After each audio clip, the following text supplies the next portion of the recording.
Well, I have them. I was just waiting because I thought I actually had food and I thought it was. And then like that. Brought more. Next time, yeah. So we have those days available. And we have to have it done before this. Alright.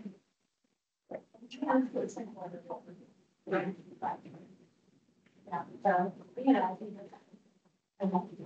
we don't discuss a lot of things. That's not.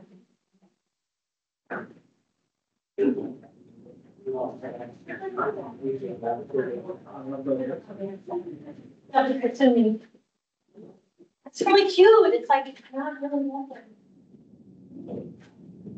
Okay. But we haven't covered them. Good, he did a good one. He got 116 place. He was ranked 92nd. So.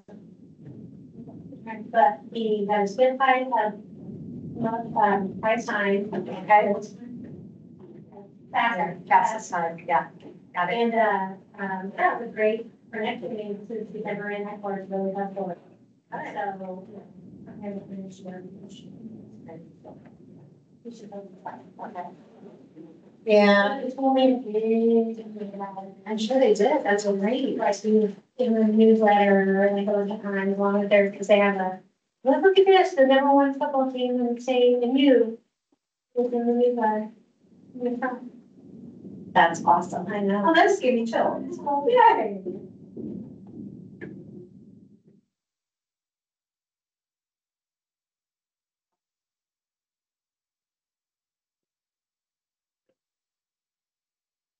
Ask Erin first. She might be like, fine. Okay. Well, have you read virtual? I do have more. What we do have to have it before. Did you reach out to Kristen Nolan already? No. I'm not trying to put things on his plate, but.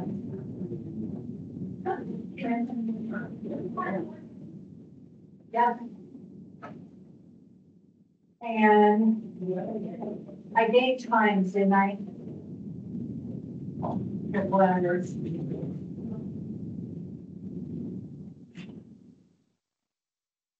Good to see you. Glad that you could make it. Right on. Glad I could help it. Yeah. So, when do you want to start? Yep. Got a few minutes and then yeah.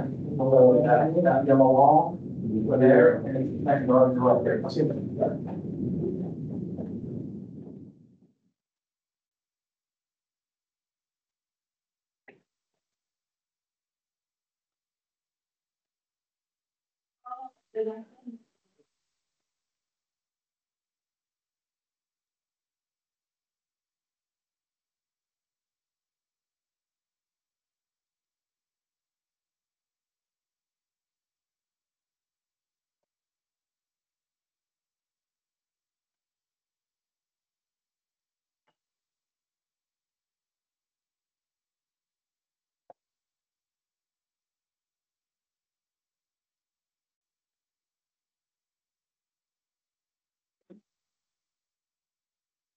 As well,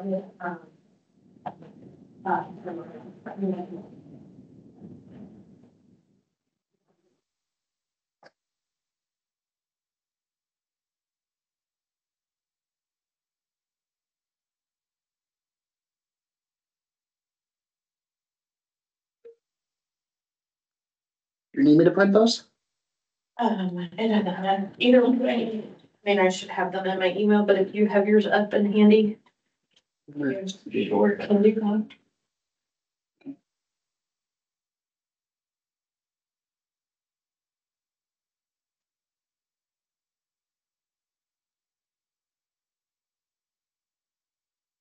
How many do you want? Do you know how many are coming in? I Kathy sent a thing wrong. I don't have it pulled up as far as how many were. It's,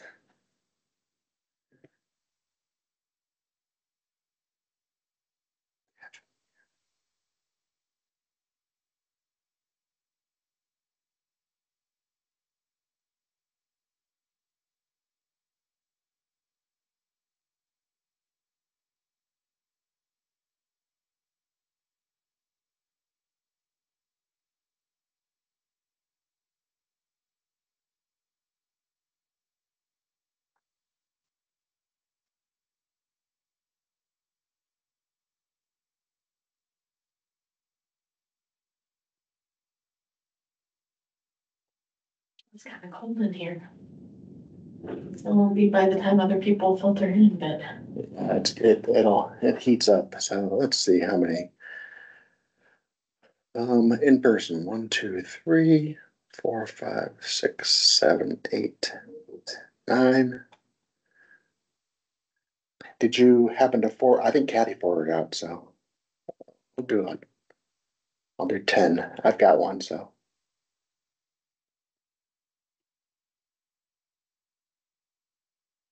Good morning, Good morning. good afternoon, whatever it's gonna be. Right. Rachel, this is Eric Paul. Yes, we were on the screen together last time. Sure. Yeah, sure. nice to see you in person. Yep, absolutely. See Jeff if I'm technologically savvy enough to connect the right screen. So I came unencumbered. I'm borrowing a pen here. You guys have a sheet of paper or something I can use to take notes? Absolutely. And are we okay with me over here? Mhm. Yeah. Okay. Yes, sir. Yeah. Wherever you Have your initiation, you have to sing I'm a little. Hey, it's fine. I will rock it. I will try it.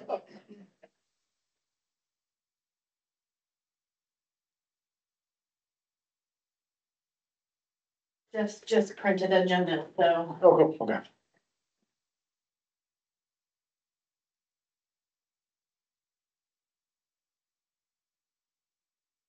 Yes, Justine wants to cancel tomorrow and reschedule. Yeah. She said she is finally fever free after a 10 days. Kind of feedback did you have from the Chris Baker event? It was great. Everyone loved it.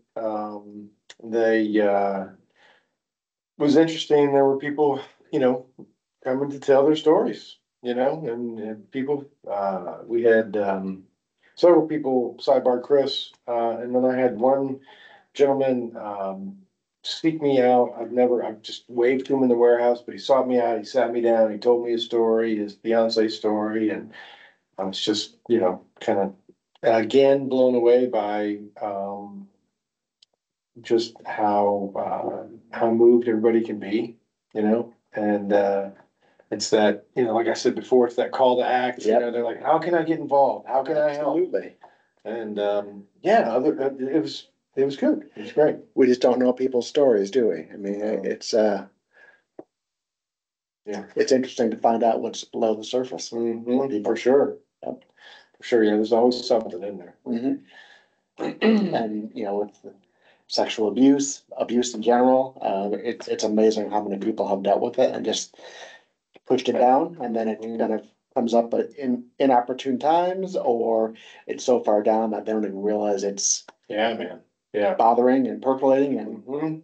it just can maybe cause other things to bubble to the top too. So Yeah. I know you guys get it more so than anybody. it's This is a great space. I love this place. so the village is a larger social service Mhm. program, and we do foster care, older youth services, adoption, kinship care. Okay. There are probably we're getting into some telehealth stuff for counseling. Okay. So a lot of different types of programs. Yeah. And our Healthy Families programs, we have 11 or 12. 11 counties, one of which is Monroe County. Okay, good. And we also have Village's office in Bloomington as well. Right, yeah. Hi. Hi. How's it going? Good, how are you? Good. Good to see Hi. everybody. Yeah. Hey, Jeff. Just checking, is everything set up the way you'd like? I think so. Anything? Nope, I got connected, so we're good. All right. Just double checking. That's all Yeah, that matters. yeah, right, yeah. Thank you. I'm gonna be right back and Yeah. grab those agendas, so. Yep.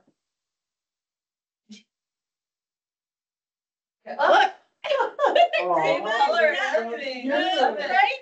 oh my gosh, and my son was like obsessed, and so I just got him one, and his is like, well, it's the same green, so we get them mixed up all the time. Yeah. He got orange. My kids have the bigger ones, Ugh. and I'm like, I don't know how you I carry. couldn't like, yeah, and I don't Yeah. fit in my cup holder. Yeah. too, it drives me nuts, Yeah. so.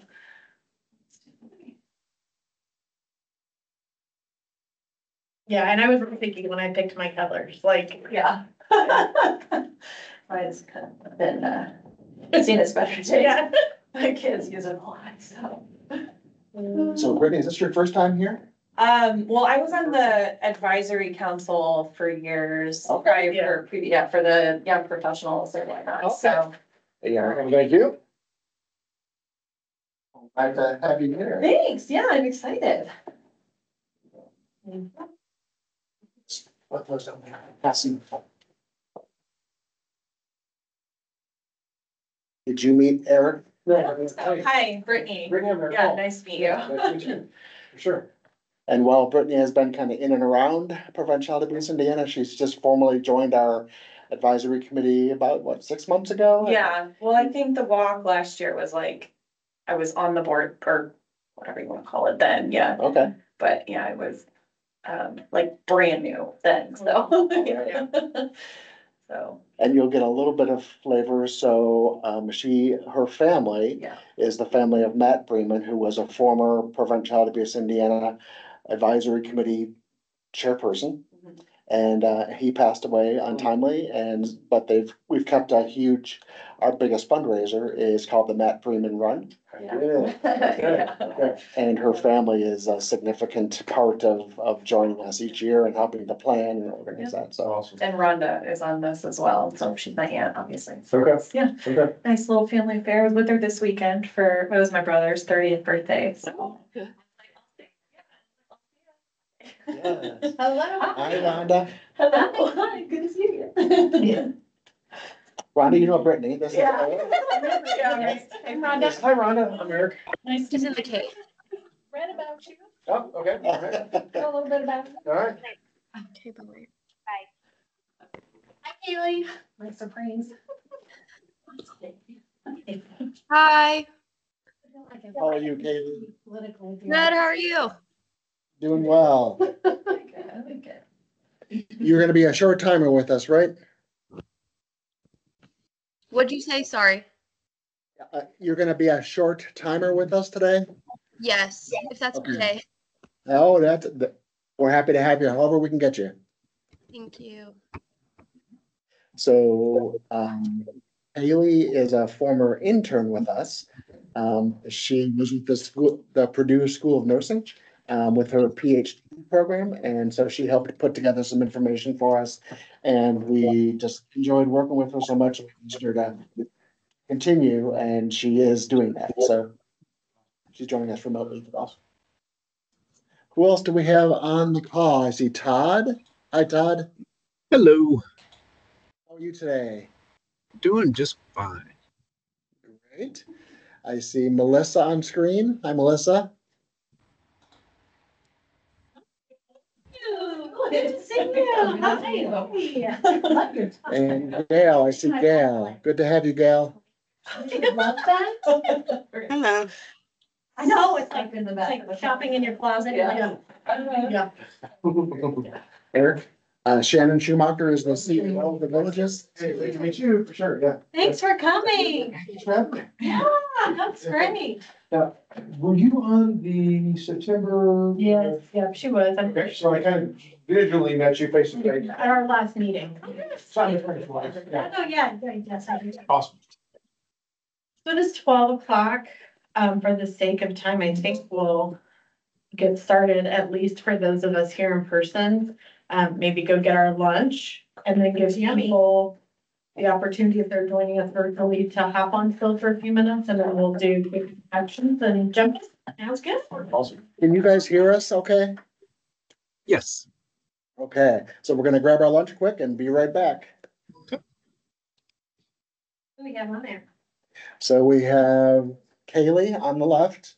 Melissa Peregrine is one of our new people from Indiana Center for the Prevention of Youth Abuse and Suicide. Oh, wonderful. Okay, formerly Chauncey's, right? Chauncey's. Yeah, Yes. Okay, very good. Uh, Wonderful. So glad you're here. yeah, I'm so sorry I'm not there in person. Well, there's some really good food. We're trying to lure people with food, so. Oh, see, if I'd have known there was food, I would have driven faster. No, thanks for joining. I know schedules are tight and these hybrid meetings make it something we can include more people. Yep, nope, I appreciate it.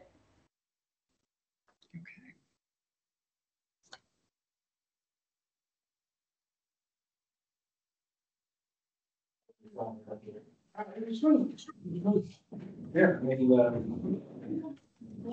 yeah. Okay. Been here before. Everything's fine, sir. Oriented, everything, you know, so. Good. You see what you guys are.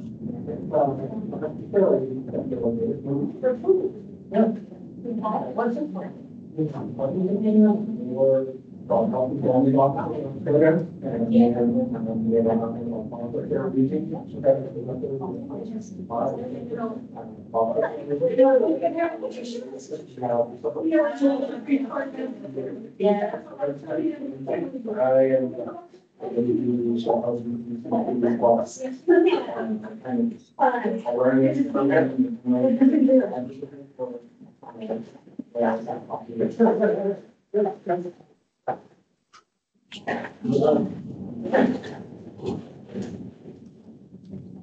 Have you voted already? No, I was thinking about actually going and doing it after this. So, I read this morning that the only early voting place open today, actually, it's only open to noon, and it's at the City Canyon Center.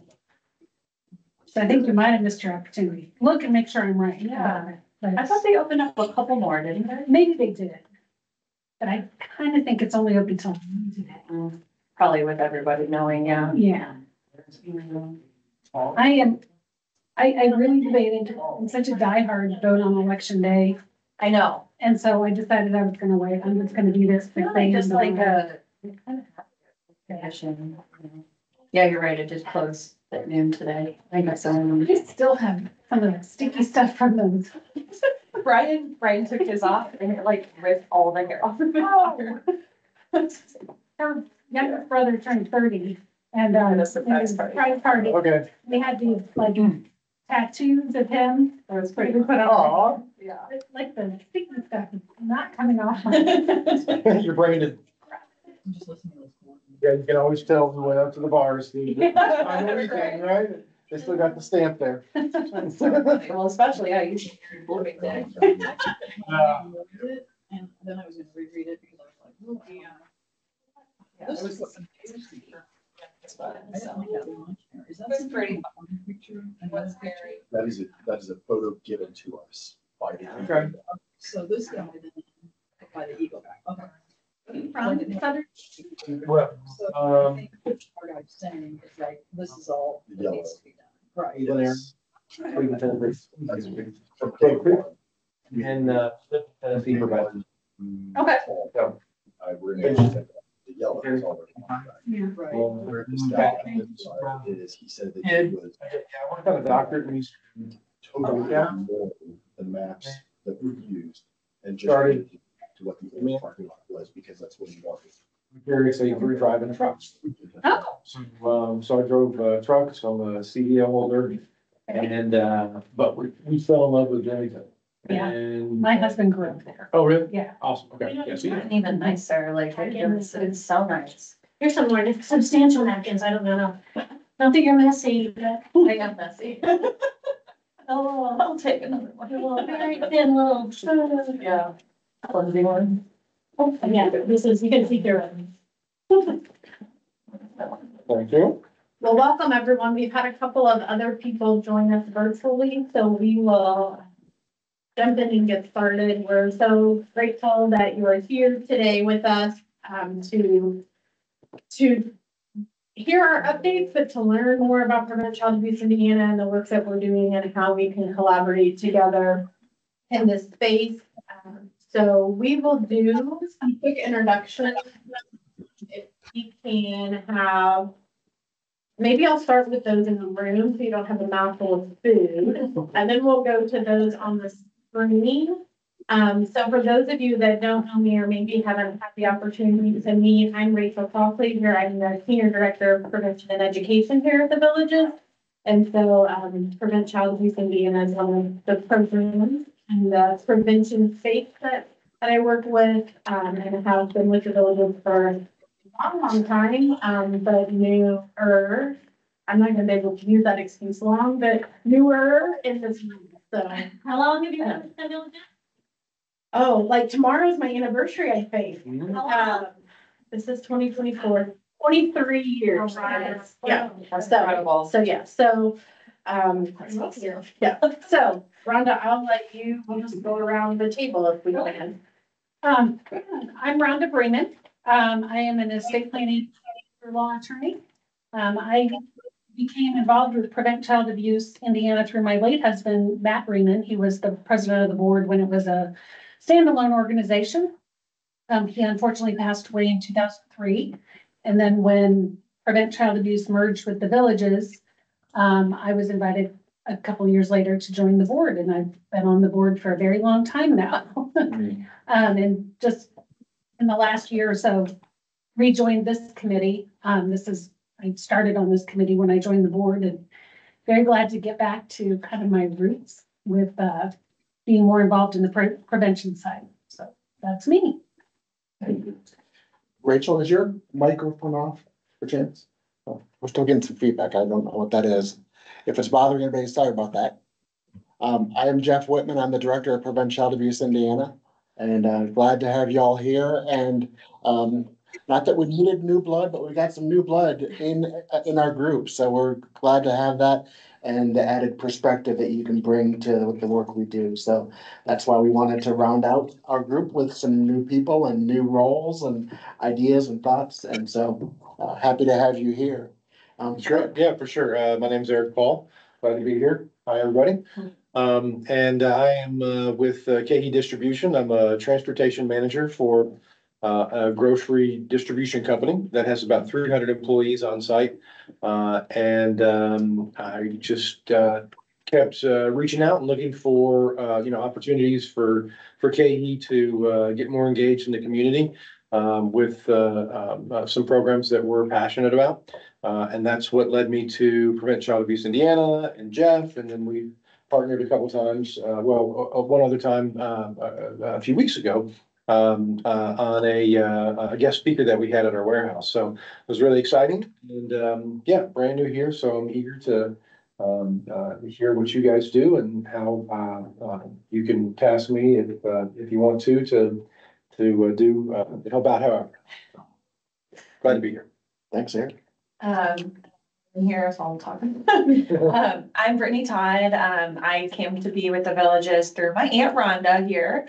I was, let's see, on the Young Professionals Advisory Council since like I got right out of college. So been involved with the Villages for 10+ years. I work in commercial real estate. I don't know if I said that, as a property manager. And yeah, so the Villages, and Matt was, my late uncle. And so it's a family affair here for us with this organization as well as the Villages.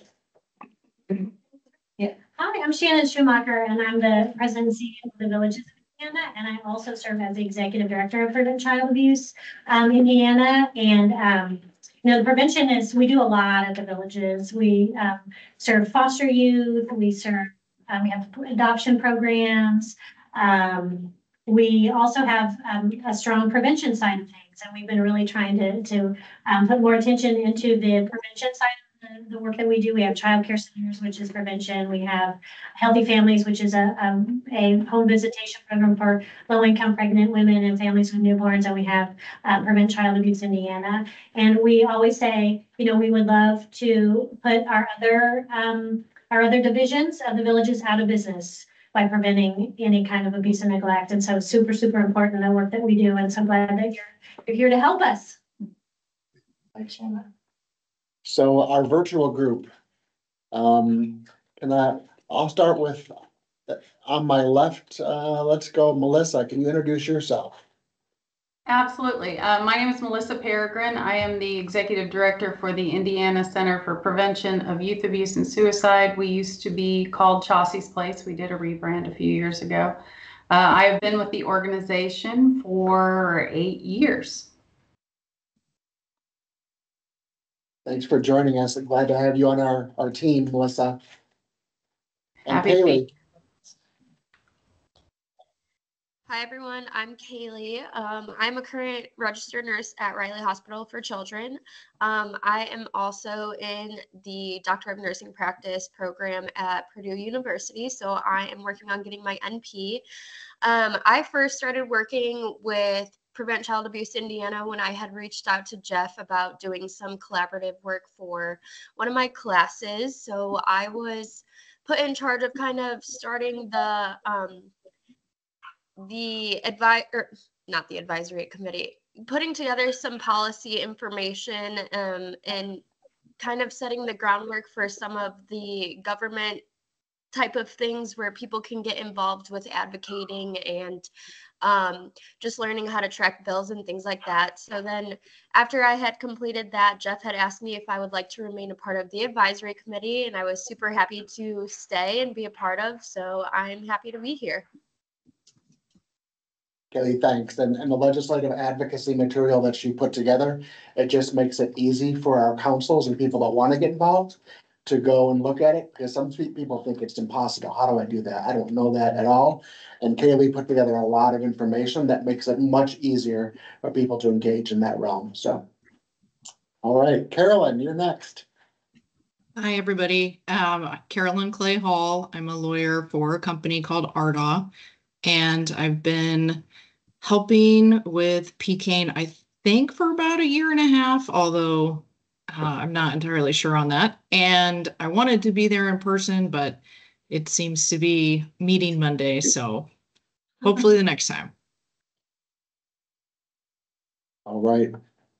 Now that's all the pictures I have on my screen, but I know Todd's there. Todd, are you able to introduce yourself? Yeah, sorry, I'm no picture today. I'm on a brand new laptop and getting things squared away. But Todd Loudon, I think I'm the second longest tenure next to Rhonda. I believe I'm in my 13th year. My path also came through Matt. Matt's a high school buddy. We stayed close when I did some golf outings and fundraising before the merger. And then after his passing and after the merger, Rhonda twisted my arm to join this committee. Led that committee for a few years and am currently on the board of directors as well. In between jobs right now. So I'll be looking for something. I'm a people leader. Spent 22 years at Roche most recently and got caught up in some downsizing. And I've got a contract at IU Health coming to an end later this month. So I'll be doing some prospecting there, but glad to be here and glad to see the new faces. Thanks, Todd.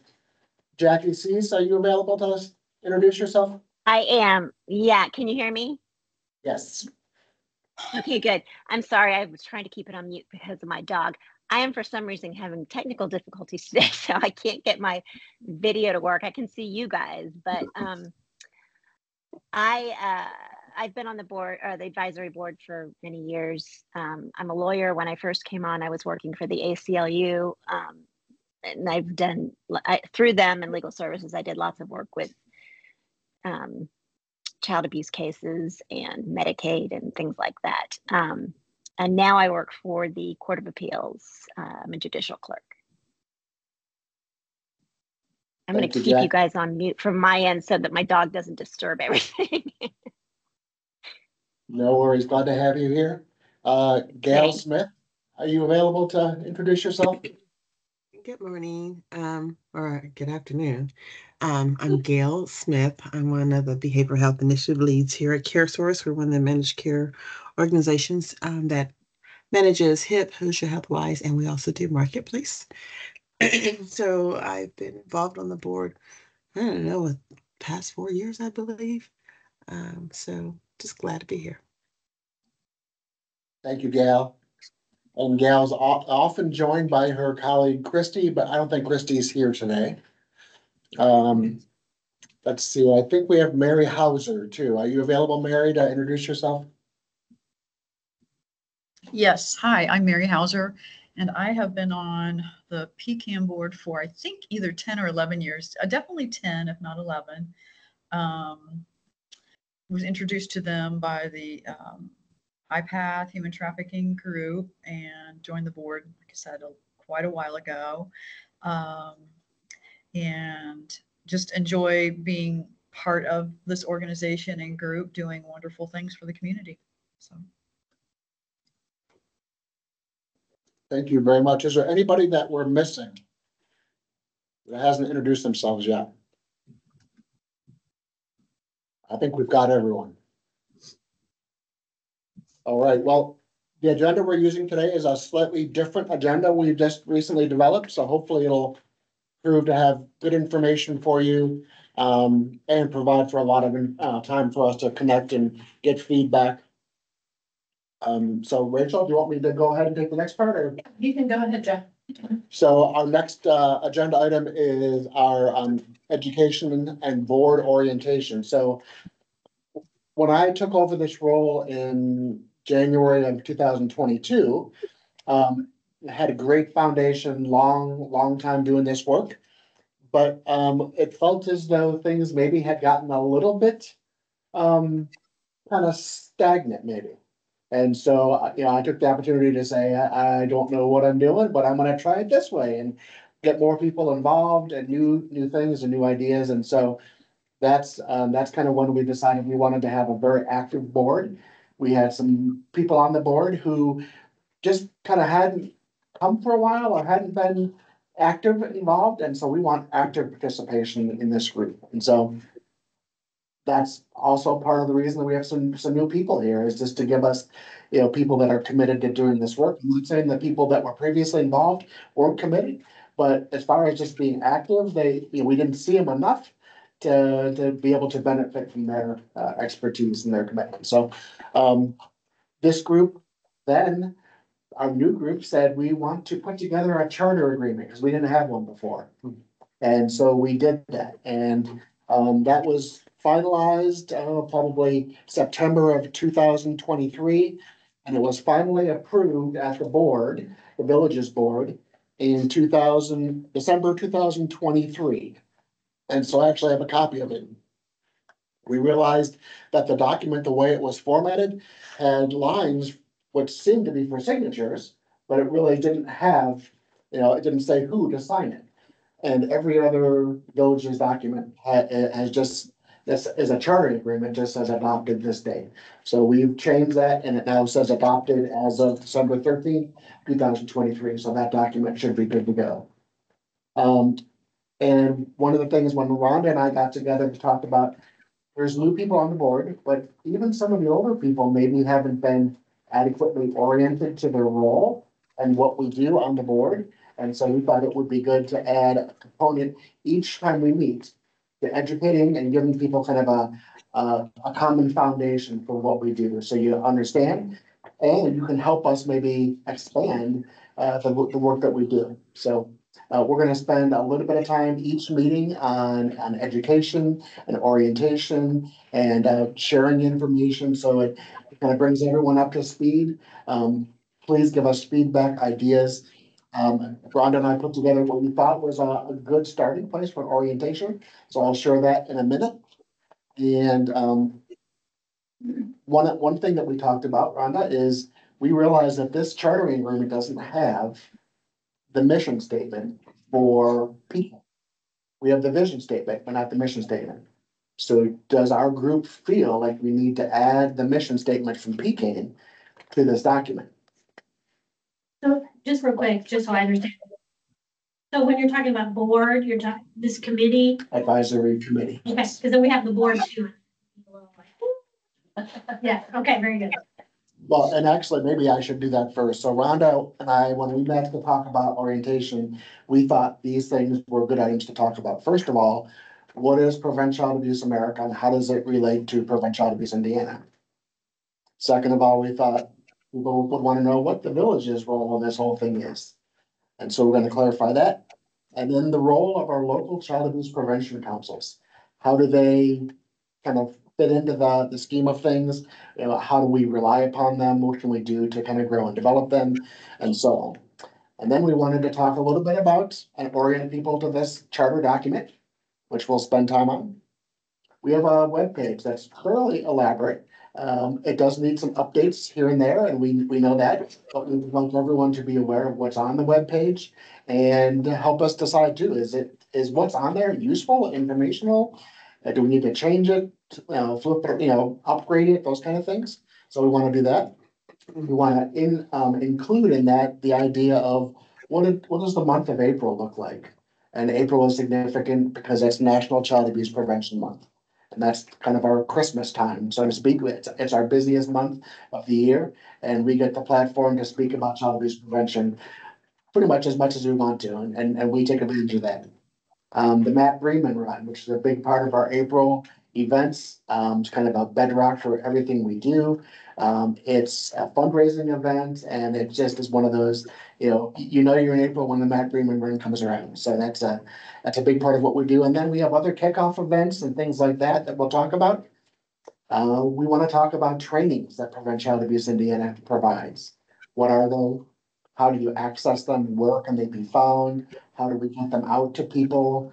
Who are they targeted towards and things like that? We also want to figure out, is there a role for any of our advisory committee member to be involved in training?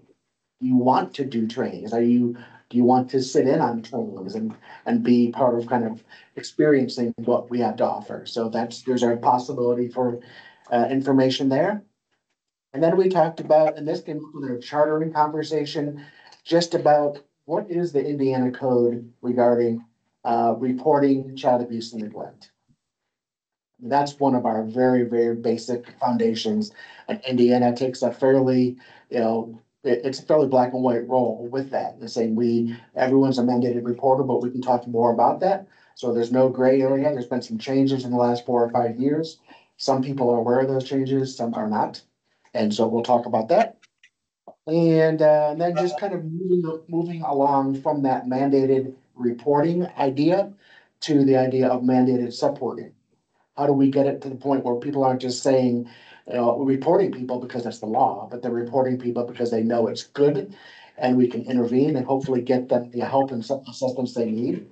And then how do we kind of move from a culture of surveillance to a culture of support, which, Indiana has kind of gravitated to. So, Rhonda, are there other things that you can think of that's kind of a high level, broad view of what we are thinking our orientation will include?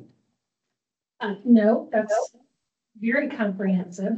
One thing though that I made a note of when we were talking that I just thought was good, something I highlighted, that you said you want the message to be that Prevent Child Abuse Indiana is synonymous with Indiana and child abuse prevention. And I think that's kind of what the premise we should all have. And just one other note, kind of backing up what Shannon was saying, I do think it is kind of important to distinguish that we are a committee, we're an advisory committee to the board. So we're not actually a board. It's making that distinction is kind of important. Thank you. Yeah. And thanks for helping me put this together too. I appreciate it. You're doing it all. Well, but as we talked about, you'll be doing part of this too. So we'll be passing things back and forth. We do want this board, we want Prevent Child Abuse Indiana to be seen as, when people think about prevention, child abuse prevention, they think about Prevent Child Abuse Indiana first. And I think some people might think that. I think there are others that think of other organizations. They might think DCS does that. They might think Firefly does that. So to raise ourselves to the level where we are the first thing on people's minds when they talk about child abuse prevention. So, this is not set in stone. We can talk about more things, but I just want to know that we're gonna kind of systematically work our way through that process so that by the end of this, we'll all have a common level of knowledge, and then we can talk about anything more you want to as well, so. All right, well, thank you all. So what I wanted to hopefully, first of all, talk about today, and it is very pertinent to the season we're going into, and is the role of Prevent Child Abuse Indiana under Prevent Child Abuse America. So Prevent Child Abuse America is the national organization, the nation's oldest and largest primary prevention group in our country. Prevent Child Abuse America has 47 states that are chartered state chapters of Prevent Child Abuse America. Prevent Child Abuse Indiana is one of those state chartered chapters. And I say it's important because Rachel's gonna tell us soon about, we are coming up against our chartering visit with Prevent Child Abuse America. That's coming in December. And prior to December, we've spent time gathering information, putting together all sorts of documentation to show Prevent Child Abuse America that we're doing the things that they're asking a state charter chapter to do. And so our site visit will be December 4th and 5th. And it's probably a day and a half of, solid face-to-face. They're gonna do interviews, look at our material, and then they'll have an exit interviews giving us their understanding of how we're functioning, maybe some ideas to improve and things like that. So we go through that once every 4 years. But Prevent Child Abuse Indiana is a state chapter of Prevent Child Abuse America. So any questions kind of about that? All right, we try to be the conduit through which information from Prevent Child Abuse America flows into our state. But anybody can go to that website. They have a ton of information. When Kaylee was doing our legislative advocacy notes and process development, she kind of went to their website and looked at what they have to offer. So they're an extensive group.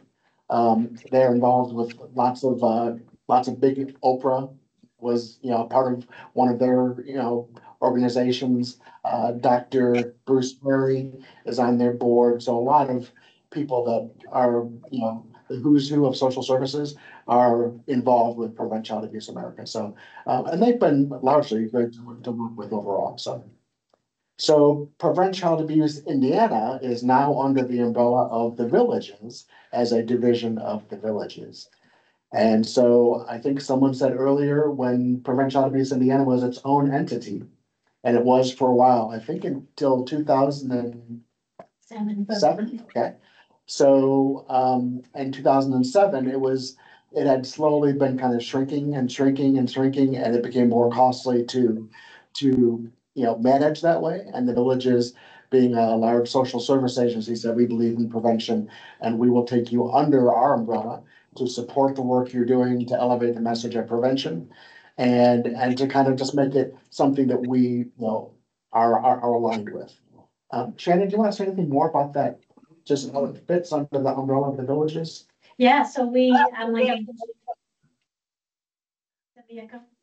yeah, oh. Okay, so the Villages of Indiana, we're a not-for-profit social service agency, one of the biggest provider of services to families and children across the state. We do a lot of work with the Department of Child Services, and we do a lot of work on the intervention side. So when we say intervention, that's after there's been an abuse or neglect case that's open. And so we help children who are aging out of foster care. We help we support foster parents and children in foster care. So lots of work there. We also contract with the Department of Child Services for prevention work too. So that when I talk about the Healthy Families Program, which is a evidence-based home visitation program for pregnant women and families with newborns. And that is the premier intervention of prevention by Prevent Child Abuse America. So when you think about Prevent Child Abuse America, that's their biggest book of business of what they do in terms of an intervention. And then we also have a childcare center. And again, that's in our prevention space. We know one of the biggest prevention tactic for abuse and neglect is to have high quality childcare. I mean, that's a big piece of it. And then we have Prevent Child Abuse America, or Prevent Child Abuse Indiana, which you're a part of. So that's really thinking about primary prevention. So really preventing it for anyone. So essentially that doesn't have to be a family that's at risk. It's being the bigger umbrella picture of how we prevent child abuse everywhere.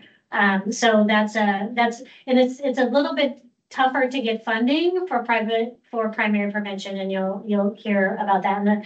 In America, we wait till the fire's already burning before we intervene, and so this is really a way to help, again, primary prevention, so preventing all child abuse and neglect as much as possible. A lot of that is education, so that's why you hear about education. I know many people don't even know what is neglect. What is neglect in the state of Indiana? There's a legal term for it and what it looks like, but what is it? What's it look like? How do we prevent it? How does it affect children? So, and families. So lots of education on that. You'll hear things like safe sleep. You'll hear things like to make sure that we have families who can be financially supportive. We know a lot of neglect comes about because of poverty. You'll hear that a lot. So, how do we help support families that have enough resources to support their children? Primary prevention. So we do a lot of that work. So we have a large continuum of services that we provide for families, from one side, primary prevention, to the other side, where we're helping youth who have spent their lives in foster care to start their lives as adults. So really thinking about those continuums. So I don't know if that helps. Did I answer your question? It helps great. Thank you. Are there any questions from anyone not in our room, but on our virtual panel here?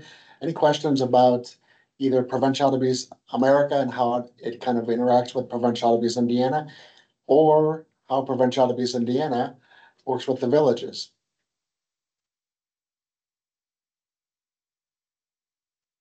You nailed it, Jeff. Yeah.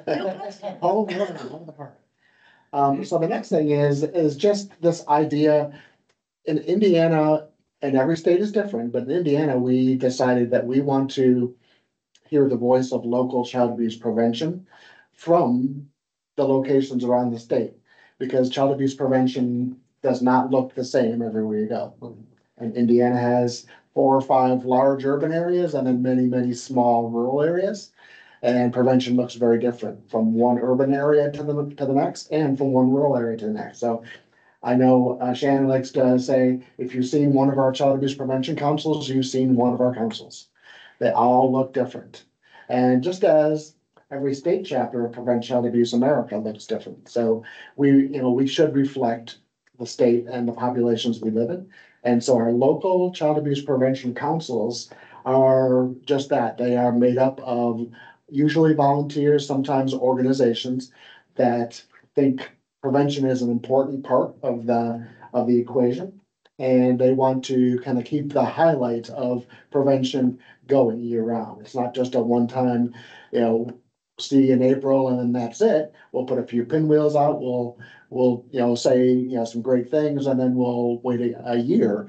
We know child abuse prevention happens every day across our state, across the country. And so we want to keep the message alive and well, and get as much information to people as possible. So we have 57 local child abuse prevention councils across Indiana. They represent 62 counties. I always like to let that sink in, because that's a lot. We have a huge network. And that network is really great because, you get this sense of impact when you realize, wow, we are everywhere. And then you factor in the fact that there's other states doing this work. And so we are not only part of impacting Indiana, but we're impacting our country. And so the network we have in Indiana through our local child abuse prevention councils is pretty amazing. And one of the great, privileges I get is in April, I get to go around the state to different councils and see what they are doing to highlight prevent child abuse, or National Child Abuse Prevention Month. But I also get to interact with them year round too. So there's a lot of different ways that we interact with them, but we have a website. On our website, we have a state map, and every county that has, every one of those 57 councils has a pinwheel in the county. So people can go to our map and say, oh, look, there's a council here in the county I live in. And I want to find out more, I click on that pinwheel and it opens up to find out who's the leader of the council, where do they meet, when do they meet, kind of big activities they do, things like that. So it gives them a way to connect with those local councils. While we do have a big network, we'd love to have a bigger network. So we'd love to have all 92 counties covered by a local child abuse prevention council. And I will, lay that at the lap of the advisory committee. If you can help us get connected in areas that we're not connected in, if you have families, relationships, colleagues that you can connect to, that would be great. And so one of the things I know when Eric and I connected, we realized we don't have a local child abuse prevention council in Monroe County. We should, but we don't. And so maybe that should be on our radar, things we look to establish, while we have Eric and people in Monroe County who are helping us. We have an office in Monroe County from the villages, but we just don't have a council there yet. So we've got some interest. It just hasn't gotten off the ground. But there's places around our state where we don't have councils, and we would like to have councils in more of those areas. So again, you can consider 57 councils representing 62 counties. So about 2/3 of the counties are represented by a local child abuse prevention council. It's a great start, but we've got some work to do. And some of those councils will, infrequently, they'll fall off for one reason or another. Membership may dwindle. Leadership may have been hinging on one or two people.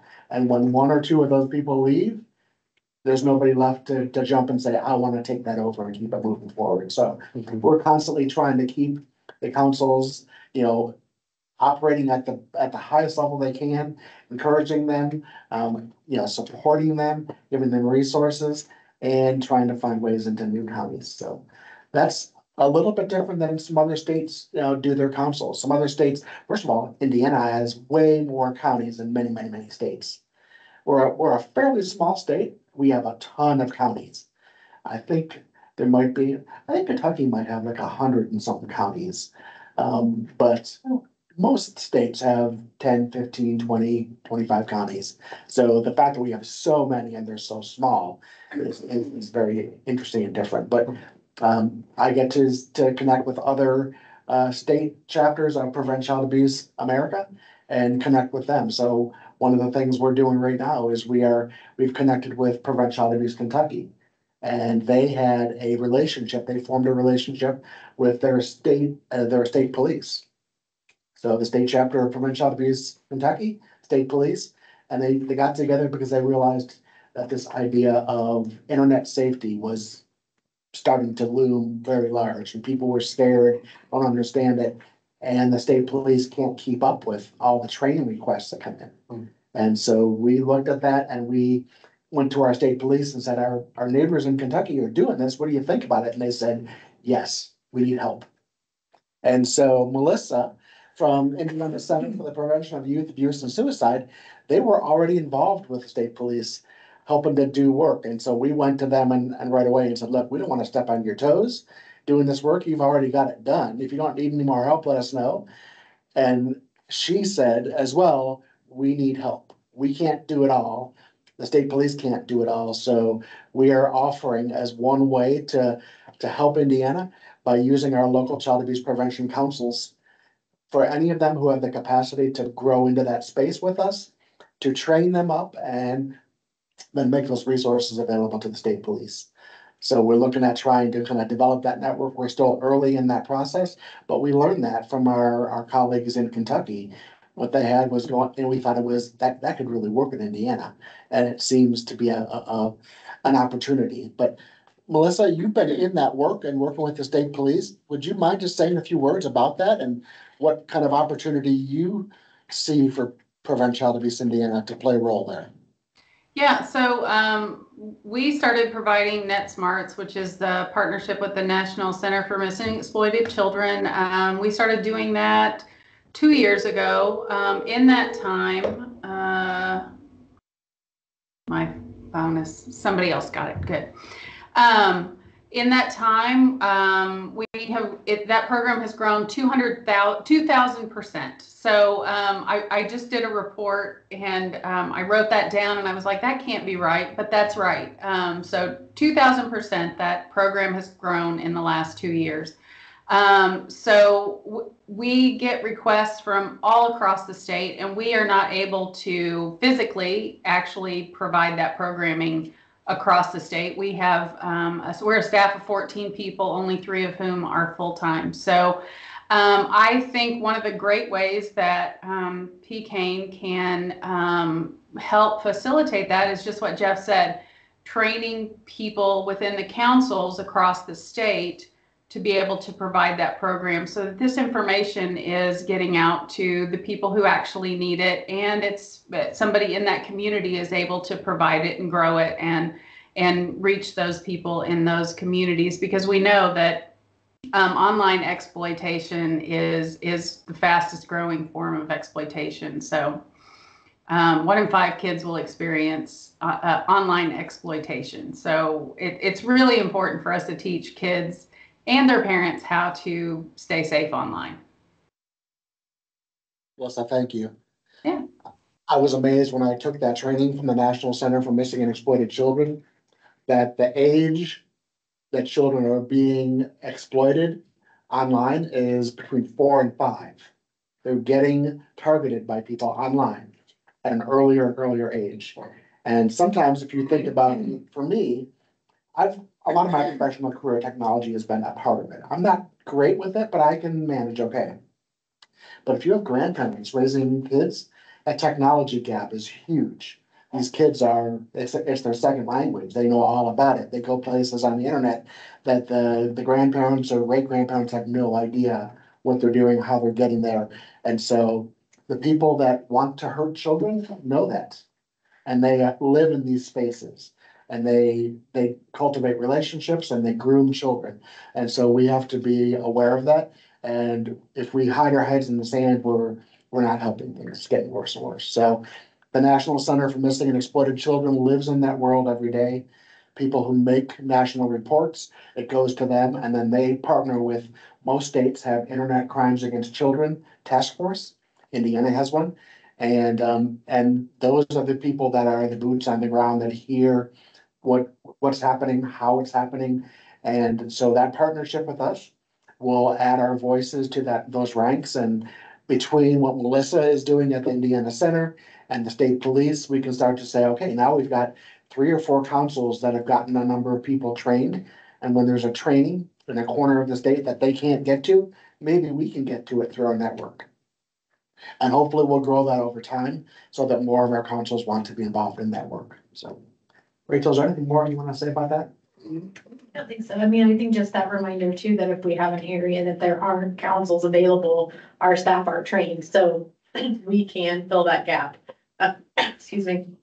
So that hopefully anybody that has that desire or need or request some way between the network we have, what Melissa and her staff are already doing, and then our staff, that there wouldn't be a situation where we would have to say, oh, no, sorry about you. You live too far away, because between us, hopefully we then have the whole state covered. And these are generally schools, and is it a one-time training? It could be a school, it could be a community organization, it could be a group of parents. So anybody who wants the trainings I have are for adults. And they have youth age appropriate trainings that we can go into the schools and do them too. But we know sometimes that getting time in schools is awfully difficult. They have a whole lot of great things that they have to do with their kids, in addition to math and science and all the other kind of stuff. So schools can be part of that equation, but if not, we can go into communities and do that too. It's one time? Usually one time, but we would recommend that things change so often that you put it on your agenda and bring it back every year or two, find out what's new. And that's some of what the state police can tell us. our calls are changing. We're now seeing things like this. And I think this is what's very important is that this is such a moving target that we have to have partners that can update us and update the curriculum. And here's what we're seeing now, or here's how things have changed. I mean, and that's, I think, what's so really wonderful about the collaboration with the national agency and state police and, yeah, and the two networks with us and, I'm gonna say Chelsea's Place every time, I'm so sorry. You know what? You can just say Chelsea's Place. It's okay. I know, it's terrible. It's the longest name ever. It's so long.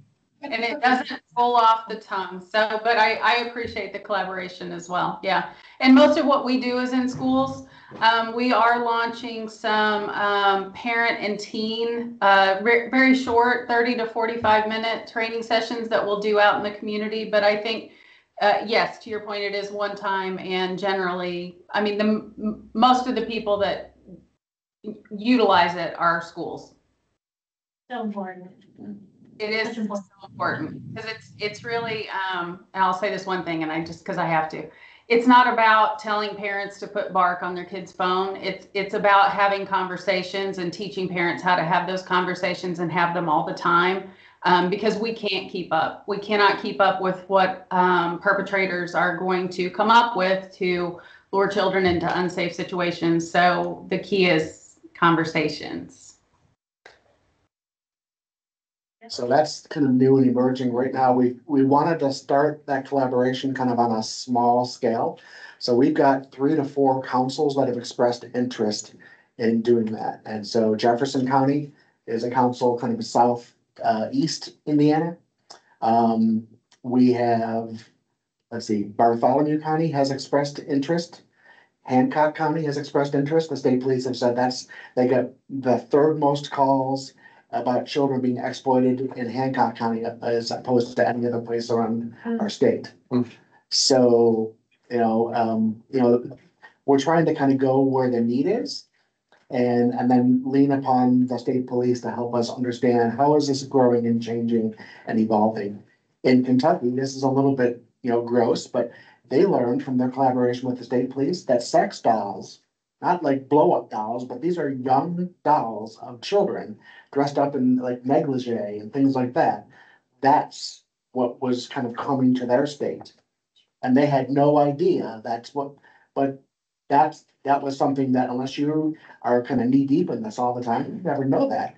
You probably don't want to know that. You want to put that in the corner of your mind that you very rarely access. But the reality is the people out there that want to hurt and access children will stop at nothing to get them. So we have to be vigilant. So the 3 or 4 councils, we're gonna say, let's start this together. Let's figure out, get people trained. Let's do a few trainings, get back together, talk about how it's going. Make sure that we give our resources and our availability to the Indiana Center and the state police to say we've got, people here that can help in these areas. And we'll kind of start moving that and growing that over time. But that's one way that our local councils can be a really important part to keeping child abuse prevention alive and well and active in a meaningful way in communities in Indiana. So, and I look for other ways to engage our councils and work similar to that. So rather than take a lot more time about just kind of orientation, we talked about 3 things: Prevent Child Abuse America and the relationship to Prevent Child Abuse Indiana. We clarified the role of the villages with Prevent Child Abuse Indiana. And then lastly, what are our local child abuse prevention councils? What are they doing? Where are they? How do we use them? And that we want more of them. We would like every county in Indiana to be connected with a local child abuse prevention council. And that's part of our overall structure for how Prevent Child Abuse Indiana works. Any questions from anybody in the room or outside the room?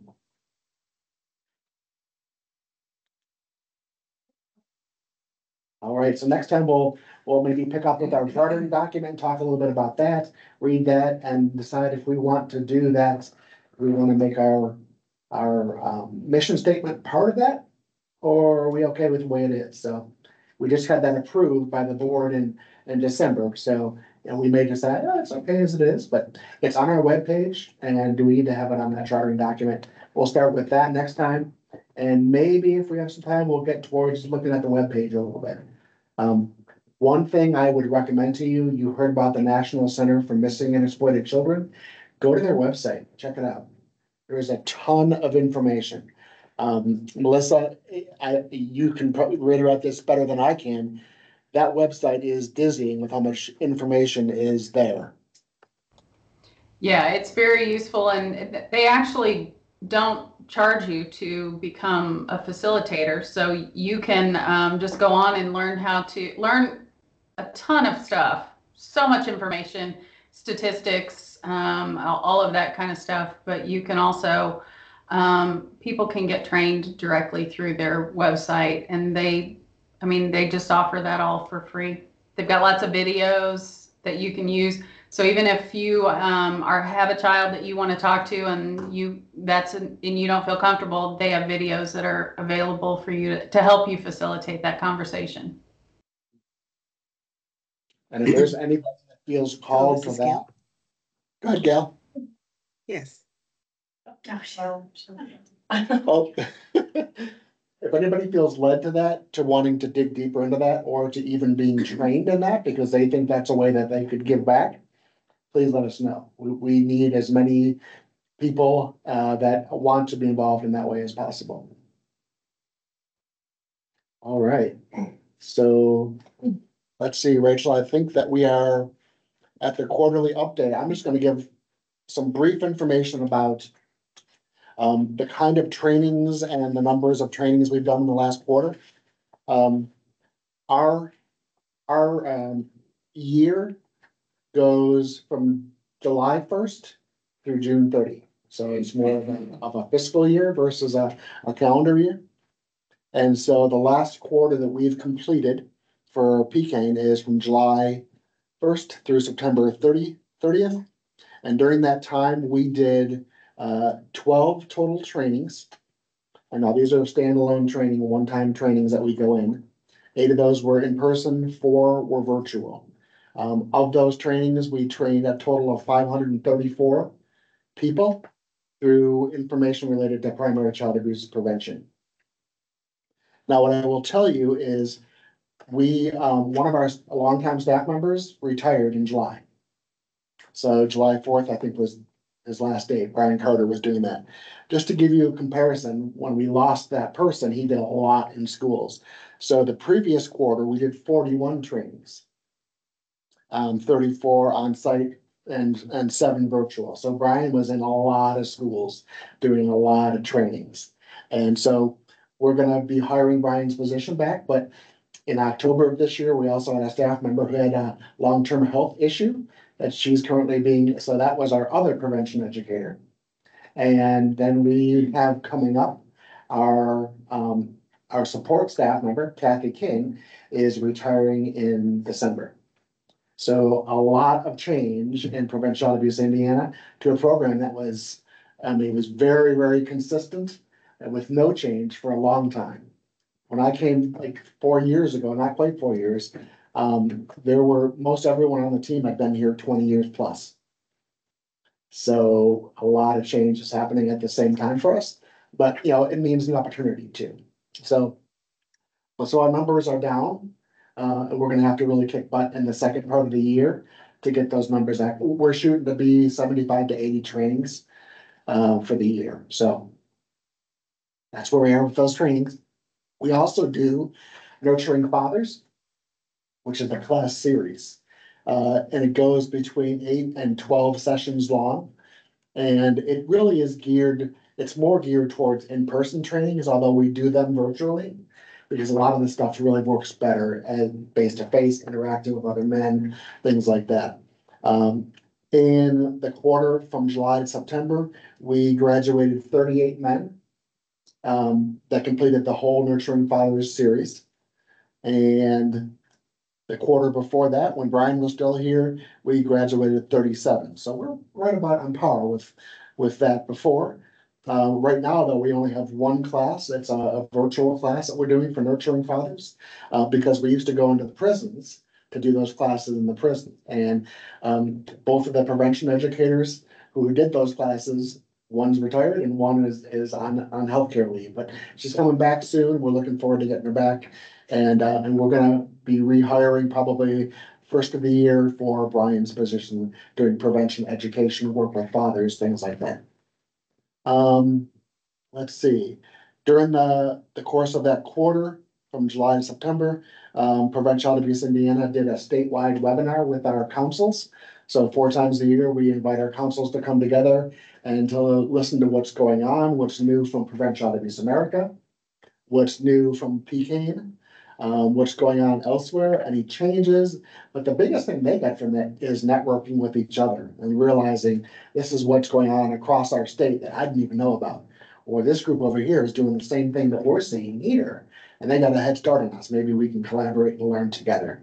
So that's a big part of that. And we do those 4 times a year. We did that on the 25th. During that particular meeting, we talked about our changes to our chartering process for our councils. Every year, our councils re-charter with us.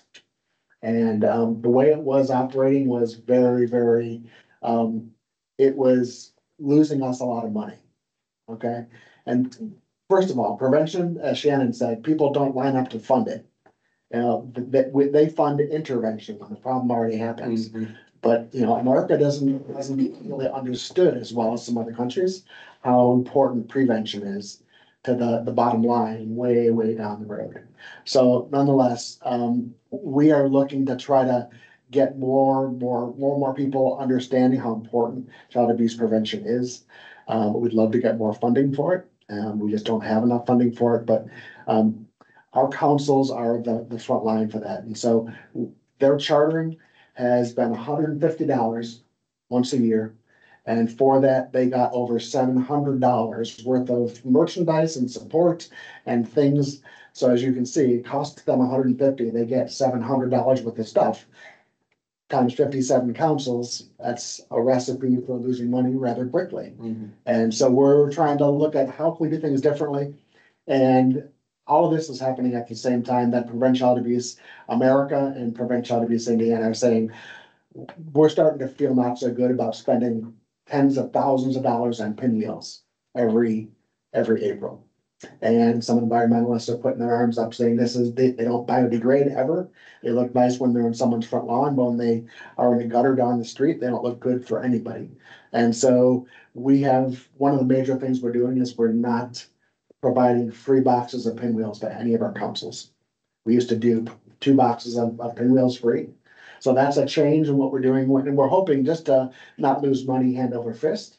We value prevention, but we also value staying in business and having the money to go out and do trainings and build collaborations like we are with NACMEC and the Indiana State Police. Hopefully that's a better expenditure of our money than the pinwheels. And the pinwheels look nice, and it took a long time for people to build that brand and that motto, but maybe there's a better way to do things in 2024 moving forward, so. I think the other thing, just really quick to note, is the councils were paying $150 since 2007. They had never increased the cost to recharter. And so we increased that cost minimally. So now we're asking councils for a $200 rechartering fee. There is a little bit of a late fee if they don't recharter by January 1st, but hopefully that allows us to know for sure the number of councils that are going to recharter as we plan and look into next year of regional events and different things that we need to plan for as well. So we're hoping we've started seeing those come in. So we're hoping that we'll have we'll have them all in by January 1, but if not, then they'll pay the late fee, I guess. So as Rachel said, that we haven't changed things for a long, long time. And that consistency was, they counted on that, that's good. But also, it just hasn't kept pace with the reality of our new time. So we're doing things a little bit differently.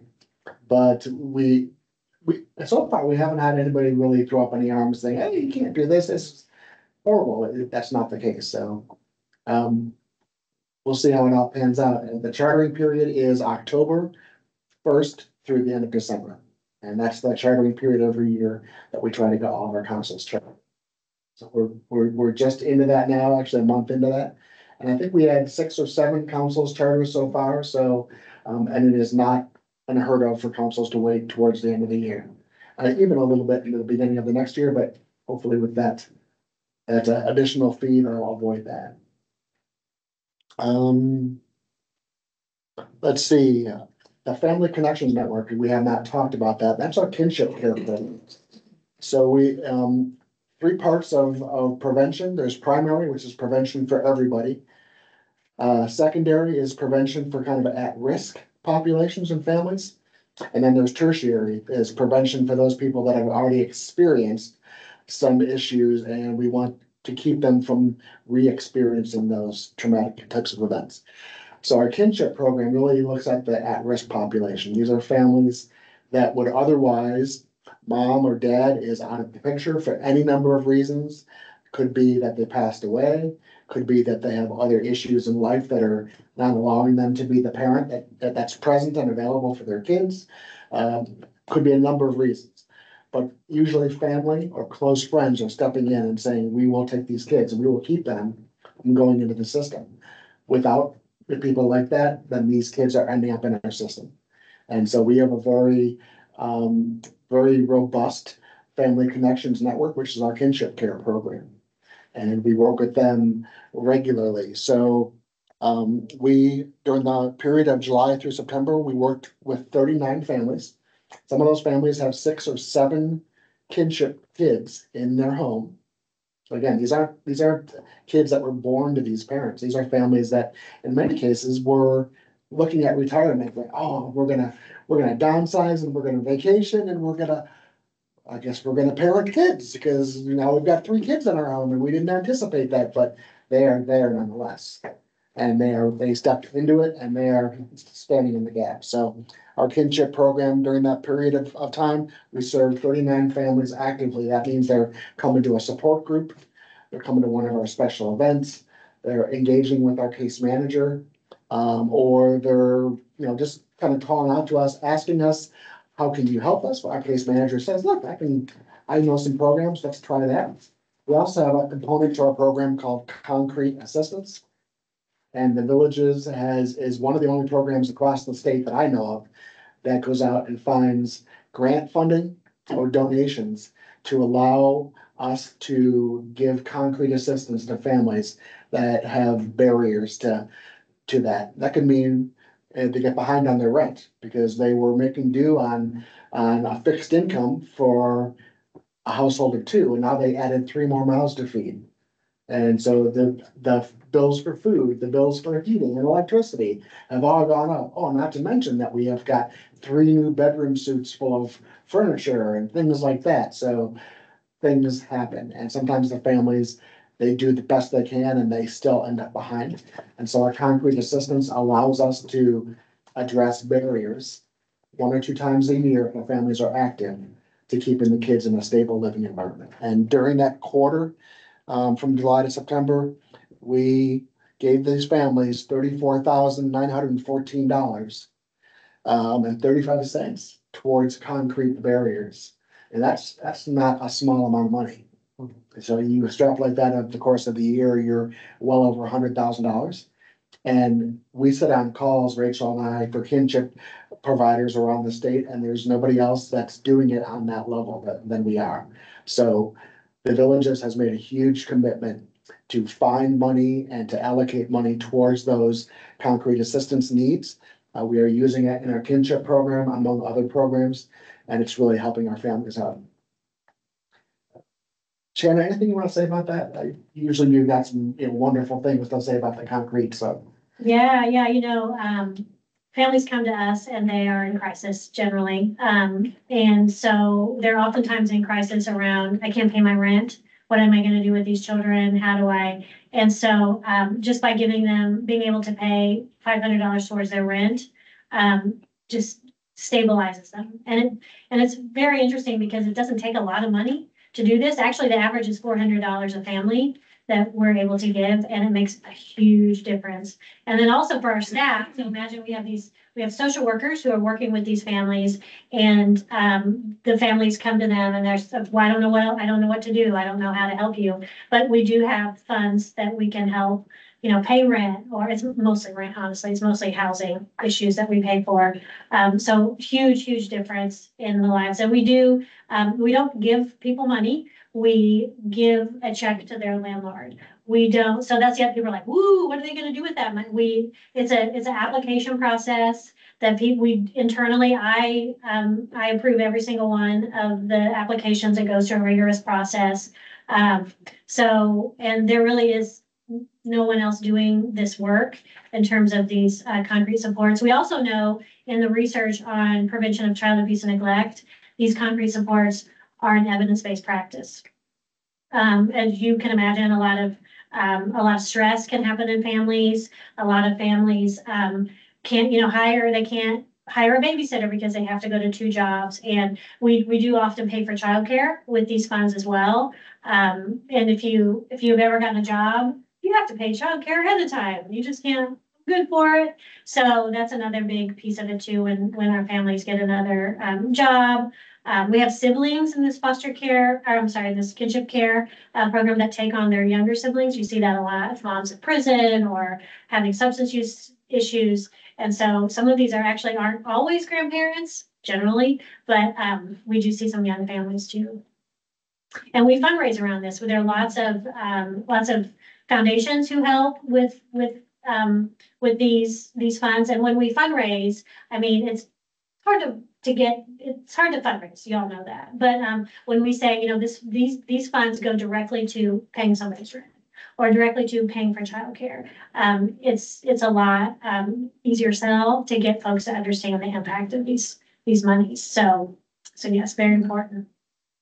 And so it's one of the protective factors that we often talk about is that concrete assistance goes a long way to getting people past that barrier that could upset the stability of their family. And so they're already doing a whole bunch, and the money just means so much to them. And talking to this family, I just did a quality assurance review with one of them, and one of the families said, I was so used to hearing no from every agency I went to. No, you don't qualify. No, you don't qualify. No, you make too much money.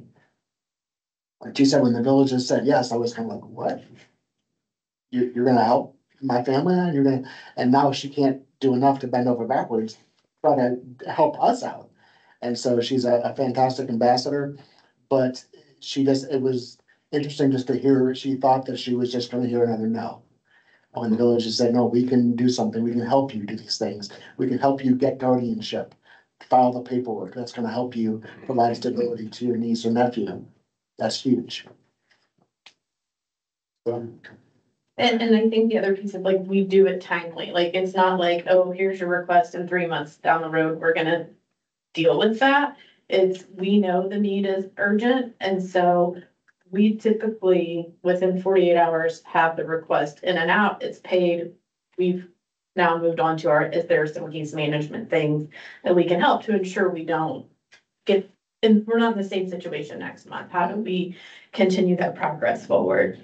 We also do special events, which is what is on the screen pictures. The most recent, they did trunk or treat just a couple of weeks ago out in our parking lots with our foster care programs. And so there's some, fun little trunks that had treats there that families were able to partake in and participate in. And so that's the other nice component of our kinship program is our support groups and the special events that we offer. So it's also, making those connections, building those relationships within those spaces, but also some normalcy or some extra things that maybe they wouldn't always get because maybe funds are tight. And I saw Gail just had a comment. Let's see if I can figure it out. Gail might be in one of these pictures. Yes, I am. I'm in the back with the chef hat on the Candyland. That was the CareSource Behavioral Health team. So we also, special events we've done during this quarter, we did the Indianapolis Indians. We had tickets donated to us. And so we also use some of our funds to allow families to go to a family fun event and get some concessions at the game, which they might not otherwise have been able to do. Not a bad Coke and then. Exactly, exactly. We had a kinship appreciation event on the 28th of September. And so we had families come in and we just really pampered them. We had chair massages for the adults. We had caricatures for the young kids. We had a person from Ambassadors of Hope come in and do a training with the families around, kid oriented training. And then we fed them and gave them gift cards as they walked out. So it was a nice day for us to be able to do that. Trunk or treat, we saw pictures there. And then coming up, we have our holiday event, which we do in conjunction with our foster kids. And that's a really nice event at Primo's every year. It's a nice event. There's a DJ and people dress up and there's activities and crafts and they get gifts. And so the money that comes in, it goes right back out to help these families do things that they're already doing or otherwise couldn't do. So Rachel, I think I'm done with speaking. I'm gonna shut up for a while. Well, then I will take over. So as Jeff alluded to earlier, we are in the process of our rechartering with Prevent Child Abuse America. This process takes place every 4 years. And so for most of us in this room, this is our first go around.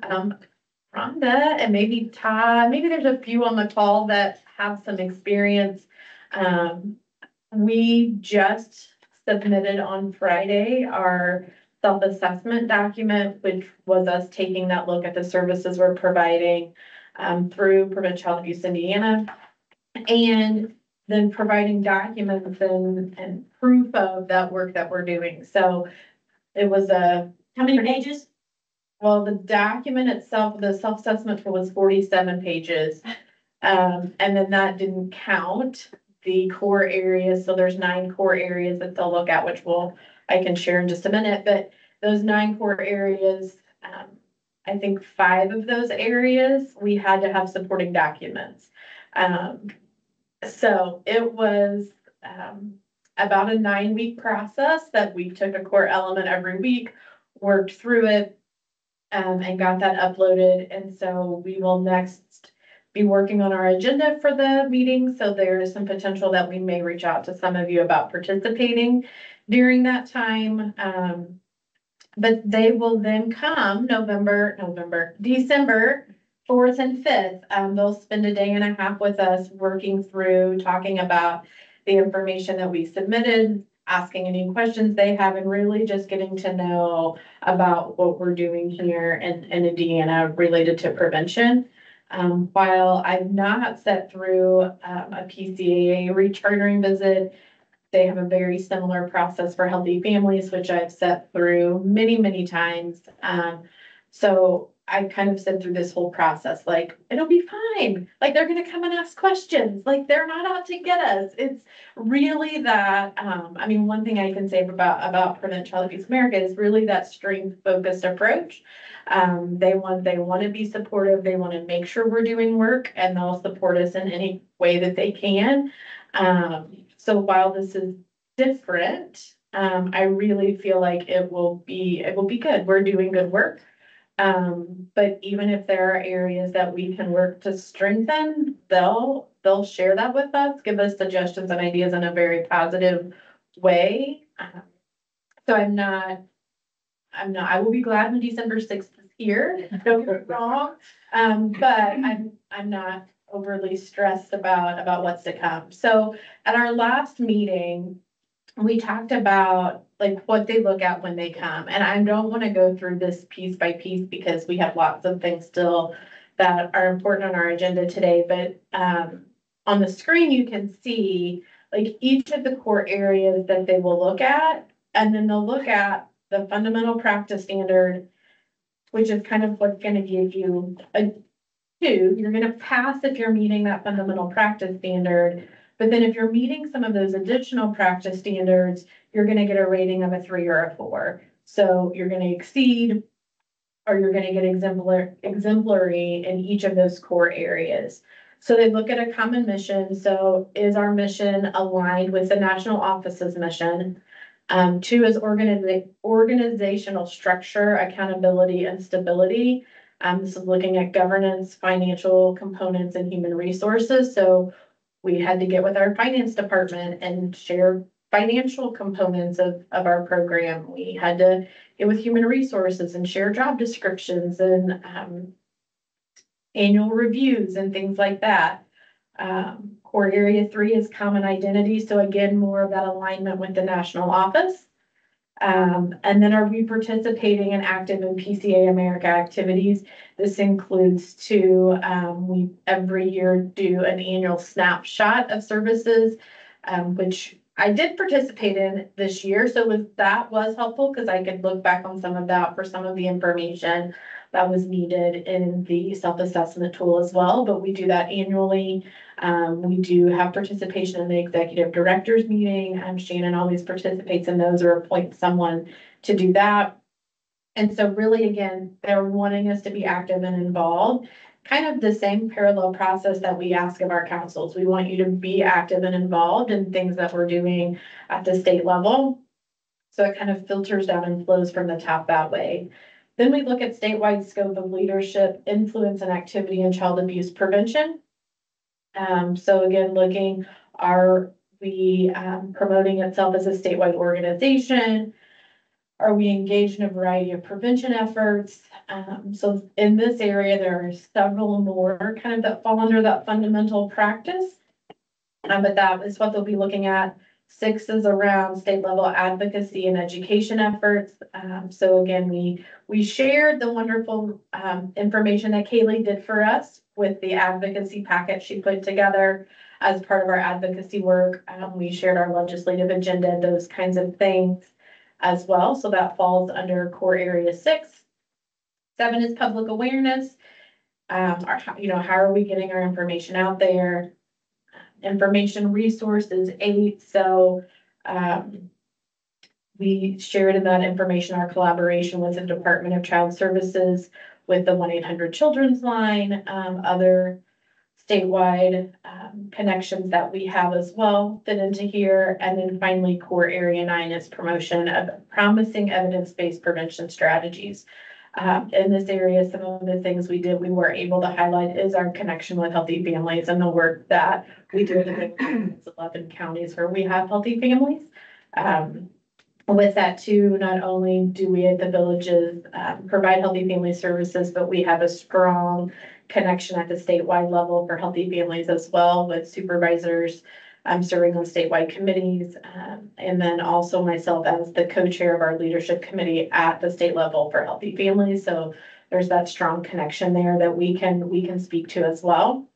And so then what will happen when they're here, they'll look at each of these core areas, give us a pass, exceed, or exemplary rating, and then talk with us about those pieces. So if there would be an area that we don't get a pass on, then we would come up with a plan on how we were going to get an adherence and back up to that pass rating. Going through this, I'm not concerned that that's going to happen. In any of the areas, there may be an area that we get done and go, oh, we only got a 2. I kind of wish we'd had a 3 or a 4. Those are the areas then we can look at. Do we want to do some things additionally, or how can we strengthen the work that we're already doing in those areas? So questions about the upcoming rechartering visit that we have in December? The hard part's already been done. That's still self-study. Oh my gosh. So when they come now, it's just shining. It's just their opportunity to shine. The hard, oh my gosh. The amount of things that we had to give them to prove that we were doing all of these things. So when they come, this will just be our opportunity to talk about how this is really impacting the communities that we work in, and the lives of children. So yeah. And that's the hard part, because we had to have it turned in a month ahead of time. So they have to have a month to go through all that. Work through. I'd rather not do that. I would not. Yeah. Surveyors. Yeah. So we're an amazing affiliate for them. Yeah. For sure. Yeah, I agree. So I'm excited to share the work that we're doing. I think like Shannon said, we'll shine. It'll be our our moment to do that. So just some other kind of updates. We've had some recent additional funds that we've been awarded for PCAIN. So we will be getting an additional $20,000 from Casey Family Programs that we'll be using as we continue to do some work in the youth voice arena. As we kind of get our footing in there, we'll be able to share more at some upcoming meetings as to what that looks like. And then we received funding through the Early Years Initiative, the second round of grants that they put out, in which we will be hiring a bilingual trainer. So we hope then by that to be able to reach a larger audience and make sure the message of prevention is not just heard by those of us that speak English, because it's important for others as well. So both of those funding pieces will start in January of 2025. So we're excited to have those additional funds to be able to expand the work that we're doing. Remind me, how much was the early? You were going to ask me that question. I want $20,000 is the help the Casey Family. for next year. Was thinking it was like 197,000 2 years. over 3 years. It may be a little bit more than that. That may have been the main component with some additional kind of administrative cost built in. We have lots of opportunity with that grant to hire a person and to really get our foothold into. Also, this is early years, so this is talking about educating families on who have babies and people who work with babies and small children. We know that babies and small children are the most at risk for abuse and neglect. So that was part of that funding, grant funding. We're very pleased and excited that we were able to get one more person on our team to be able to help with these very, very important trainings. This one focused on bilingual and early years. And I think you're right, Shannon, that it's that whole piece. We'll be able to, our state jobs training that we already have in place, we'll be able to get it translated. We'll be able to reach those additional families. And then just the other pieces that we're doing, the Child Abuse 101 and 102, that really isn't necessarily always geared at parents, although parents most certainly can learn and grow from that, but will be also important for those in the professional setting as well. And if you have staff, we have a huge bilingual staff, even on the 3rd floor of our building. If you were to go upstairs and see our Healthy Families program, over 50% of our staff are bilingual. We actually have a quadlingual person up there. Like, it blew my mind when I heard it. Like, I always have to say that, like, it's crazy to me. But that being said, because we want to meet families where they are, but as professionals too, if you have the opportunity, if English isn't your first language, to be able to go through a training in your native language that you could then go and share with families, or say, hey, I went to this training, and encourage your families to attend because it's in their native language. It's so much easier to comprehend and digest. So I'm really excited that we're going to get to hire a bilingual trainer. So as Jeff mentioned earlier, our agenda today looks a little bit different. We kind of hope to keep the agenda the same every meeting, so you guys know what to expect. We all know what to expect, but also to give the opportunity for connections in other ways. And so we have a board connection piece on here, and this is that piece where we were talking, or Shannon mentioned earlier, we're an advisory committee that's a part of the Bigger Villages board. And so Rhonda is our conduit from the board. So I want to give her the opportunity at any meeting. You know, there may be a meeting, she may one day go, yeah, I don't really have anything, and that's okay, but it's going to be here, so that she has the opportunity. Or if there's something we really feel like fits in this area that we say, we really need you to go and have this conversation, if this would be where that fits. So I'm going to let Rhonda, if you have things that you want to share with us, it is your turn. Okay. Well, I do think it's important for everyone to kind of understand what the Villages Board is, and there's always an opportunity if anyone's ever interested in learning more about the villages and kind of what the board does. I will say, I would say that the board for the villages is much more oriented around, governance and, really kind of looking at what the villages does and kind of what we can do. Certainly, the board members are also very involved in fundraising and doing that kind of thing as well. One of the things I love about this committee is there's a much bigger opportunity to really be hands-on and very, very active. Not that the board's not active, but it is a little more, I guess, business oriented. The biggest thing I think that the board has been doing this past year is really looking at doing a little bit of restructuring and redefining some of the roles, some of the committees. The biggest thing is we do have a separate foundation, the entity that holds the majority of the funds from fundraising has always been a separate foundation, or at least for a very long time. And probably 5 years since we got the Lilly. Yep, 17. Okay, so 5 years ago, Eli Lilly gave us a $10 million sustainability grant, which was a huge game changer for the villages. That money is held in the foundation. So the board has been looking at separating the foundation board, having a new board for the foundation and having the board for the villages. So that's something that's really in the works right now. Some opportunities if you want to be, if you want to do volunteer activities. The villages shop, which is here, is it on the second floor? Third floor. It is a clothing, mostly clothing, but other really kind of a donation center.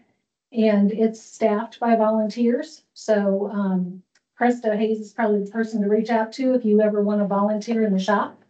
And you can help families if they, the foster kids and their families, if they need items, they can come into the shop there and you're welcome to do that.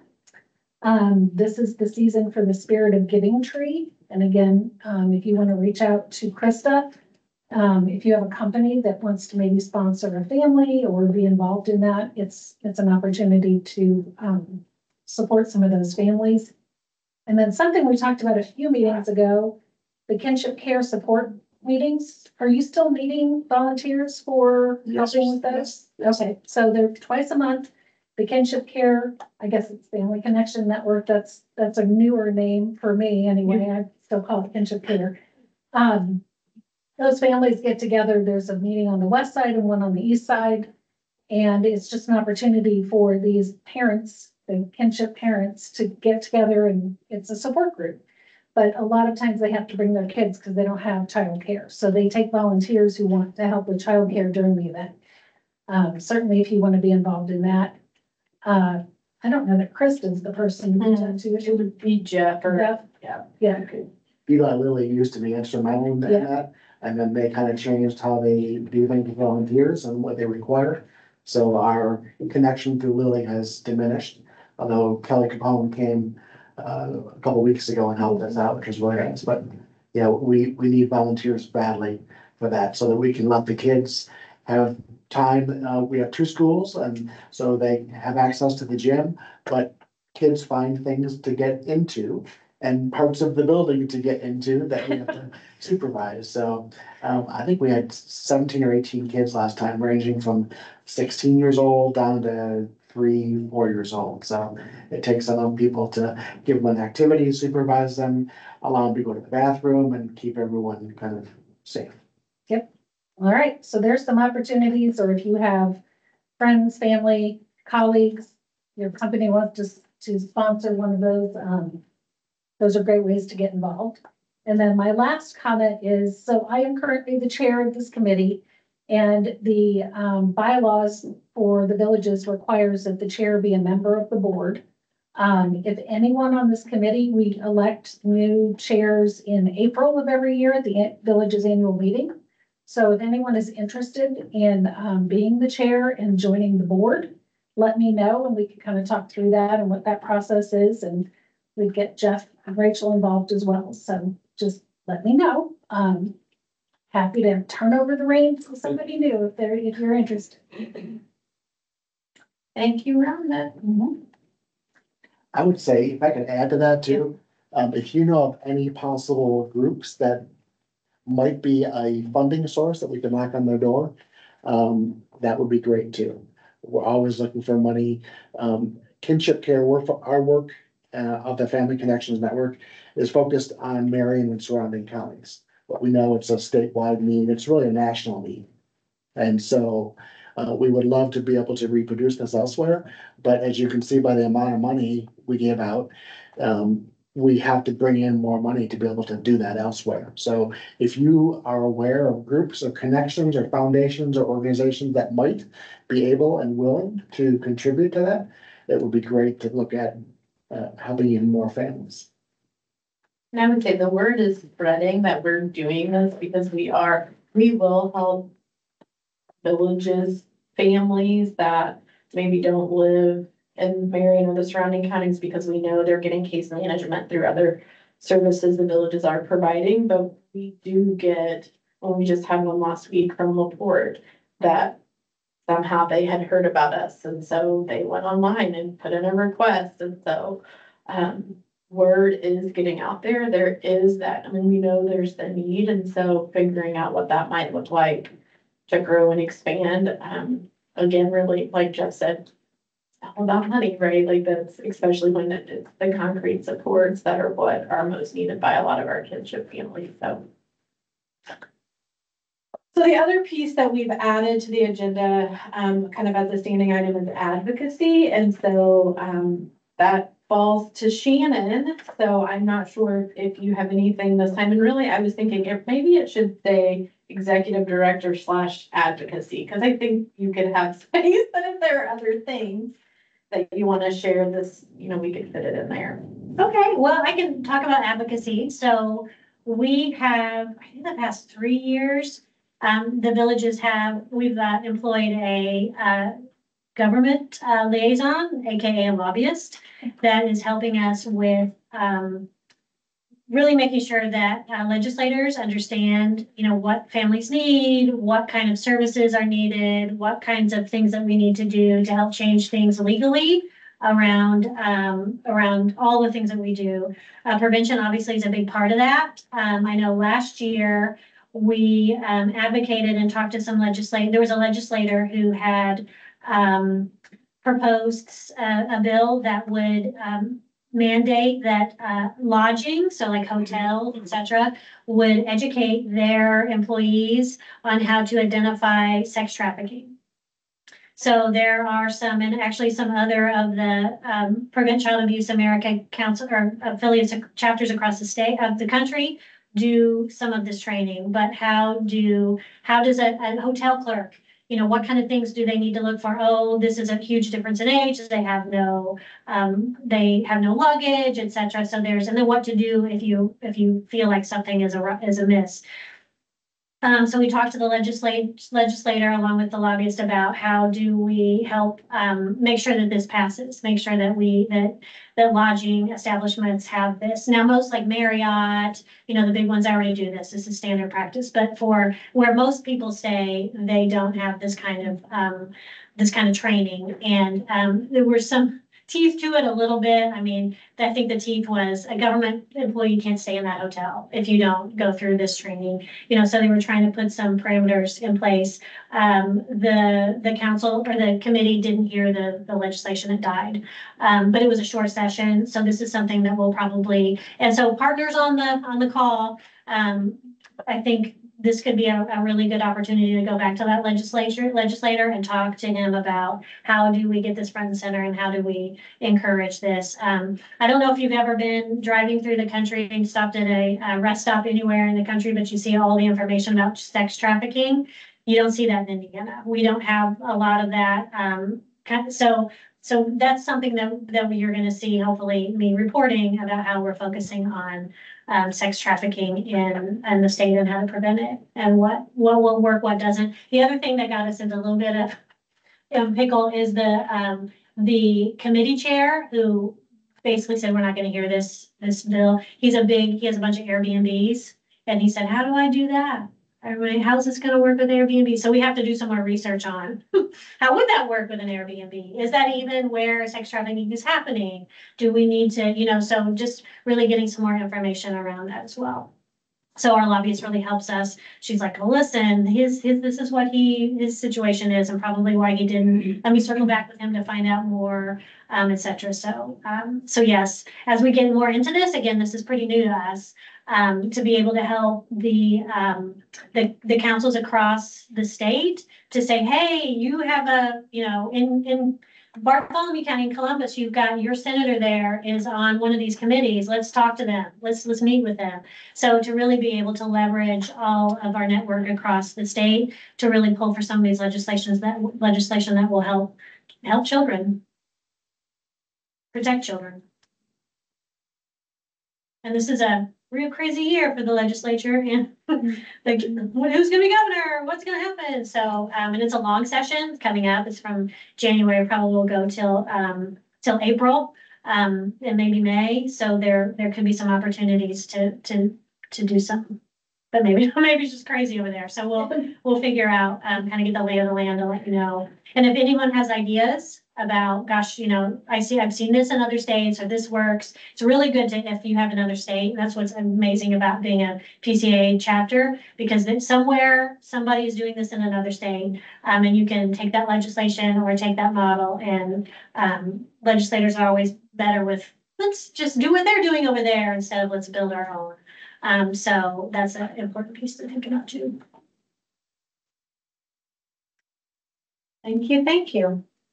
So the last 25 minutes, I'm gonna go pull Krista Hayes in with us, and we're gonna talk a little bit about Cap Month kickoff and the Bremen Run. So this is not characteristic of us. We're turning over a new leaf and we're starting to plan for April already. But the exciting news, I mean, literally, I think the day after we met last time, we found out we had put in a request for April 1st at the State House to be able to have our kickoff event there, and it was approved.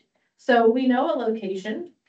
It doesn't matter who else has, I mean, we're gonna invite lots of people to join us, but it doesn't matter if we don't have to go through anybody else, because we've secured that day for ourselves. So if we can spend a little bit of time kind of tossing around maybe some ideas for kickoff first, and then we'll circle into the Bremen Run, which will then be later in the month of April.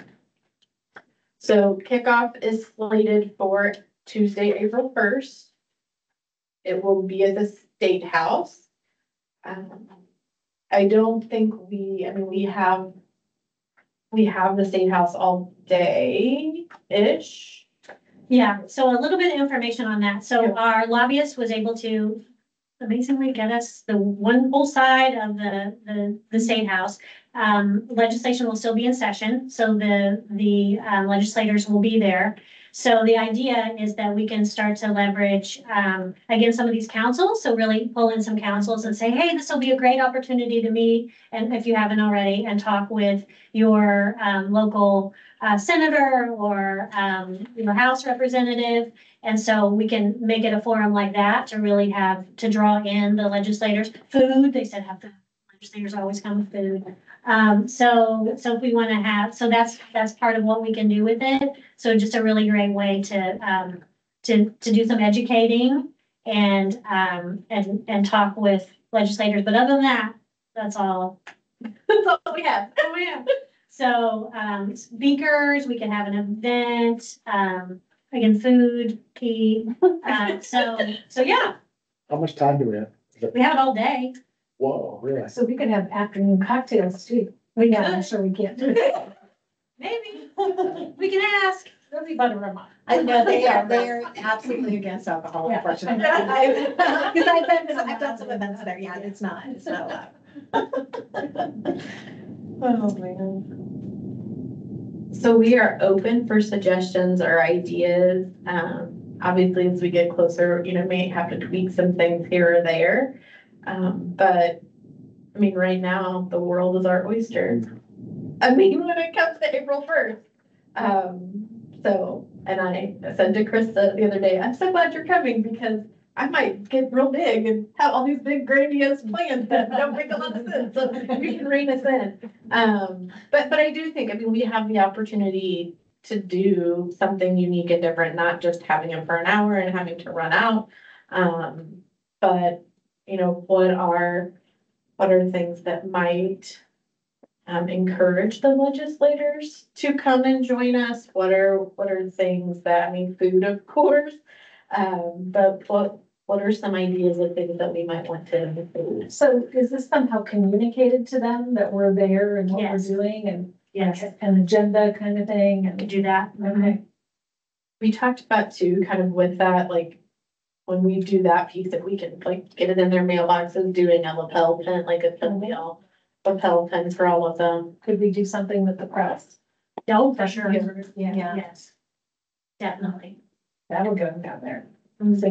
Seen. Exactly. Yeah. But the last time we did this, we didn't do it last year, 2 years ago, I think DCS coordinated it. So, but the governor spoke and then Yeah. the leaders of several of the larger child-focused agencies spoke. Do we want to involve DCS? We could.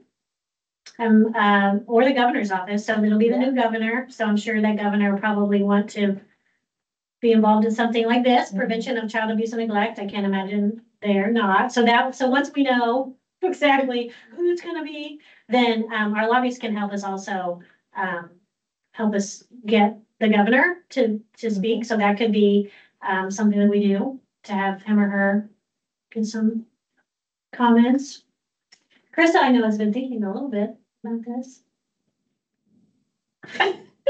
Maybe. Yeah, so we talked about, I think we can do music before noon. Yes. And so we talked about, it's nothing, it might be just a cute little thing, but to have like a choir come in, do a little performance, and you need somehow to incorporate the children. So, Barbershop quartet thing is always cool too, but we want to do anything, you know, they've done with. yeah, I think we were thinking more for kids. For kids. Yeah, like if we can get I a mean- choir to come in and, you know, whatever, we can have them wearing all blue and white, or get them a little Prevent Child Abuse Indiana t-shirts or something, or we can do something, pretty sweet in that aspect. Yeah, I mean, I think we do, 2 years ago, we did do it, like they had a backdrop. I think we need to do something that has a backdrop for photo opportunities. Press can use that area as well, talking to legislators if they're doing any interviews, or is anyone here? So I do think of speaking, the governor, if we can get him involved, that'll be, but I really think it would be nice to have some different tables. I don't know, with maybe just some different topics if we wanted to. And having the legislators being able to walk around, I think that's just, We have another organization that we're involved with, for, providers like us. They have, they give out books, children's books to foster children. And so we ask the legislators to sign like the books. So they have, the children get the books. They're like, oh my goodness, this is from the legislator. So that draws them in. So they love the photo op. Mhm. They love the, something that they can feel like, they've, given to a child, or so that's also been something we know that works. now we said food, but like a local coffee bar or something, or like, Very happy. yeah. Yeah. Yes. It's not alcohol, but close. Yeah. Yeah, I don't know, like not food truck, but maybe something that could come in and, that would be the closest thing to alcohol. Caffeine, yeah. Caffeine. It's gonna be later. Other than Craven, do they go? I know Tinker probably does, I know. Oh, Tinker would be great too. Yeah, I think we could get any of those that are, especially downtown. to Yeah. Kind of. There's also, up at Benford, she goes at the Benford Farmers Market. I can't think of what her coffee is called. But she does that as well, so.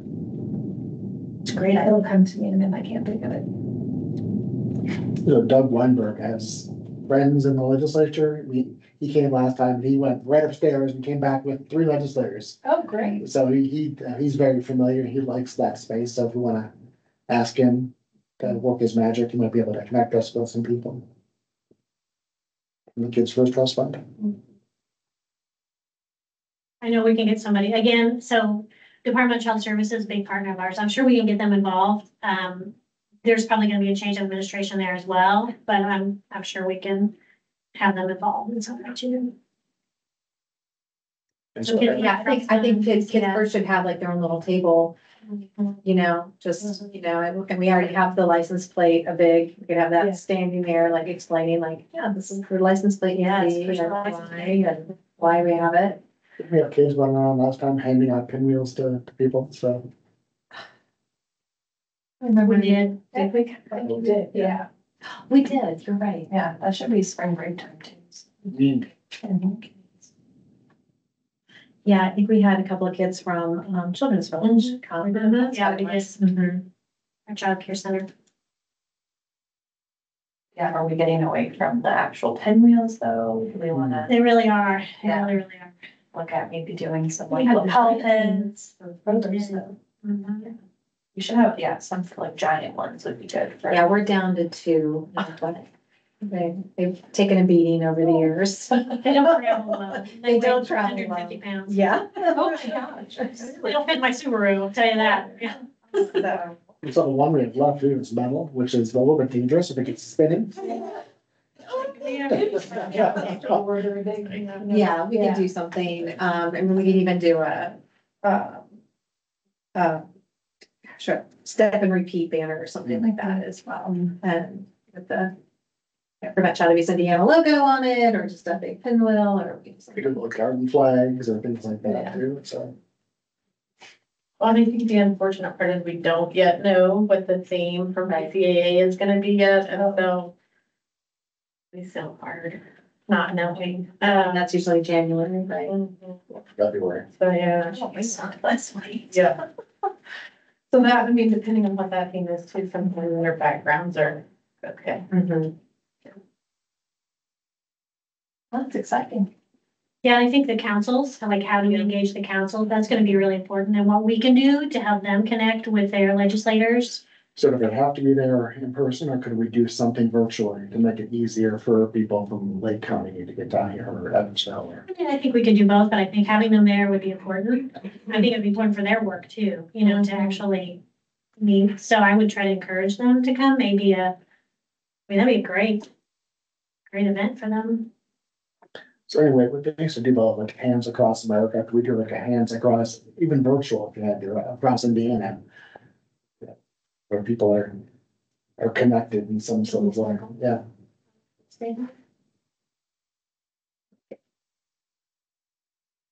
Any, And sanitizers though. yeah. Any other, go ahead, Jen. They do have you ever been up to the top of the State House? So you can go on those little tours up there. I'm not sure if that we incorporated that in some way. If you sign up in advance, you could go. But people might, yeah, it'd be kind of fun to do that, so. I didn't really know that before, but I guess that when you go up there, you're like, wow, this is way up here, and it's not very, it's kind of narrow, a circular staircase. To reduce injury. We'll have the firefighters down below with mats and Yeah. big pillars. Yeah, we got some good ideas. So speaker, maybe the governor, that would be lovely if he or she could do some words. Proclamation. Ooh, there we go. With other organizations, do we wanna like even just have little like tables, like you're saying, like templates, handouts, things like that, that could be helpful for fundraising, people love getting free swag, stuff, like. Right, that.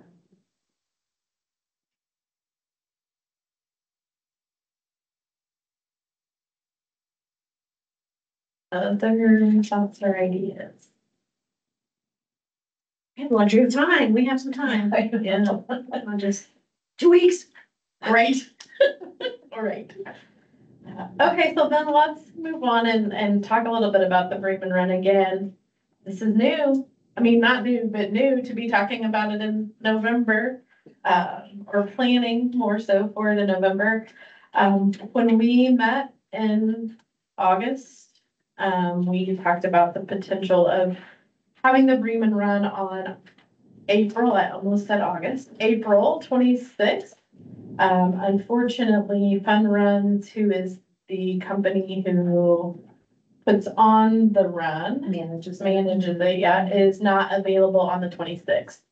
So after a bunch of other dates kind of tossing around and trying to figure some things out, we are looking at doing the run on Sunday, April 27th.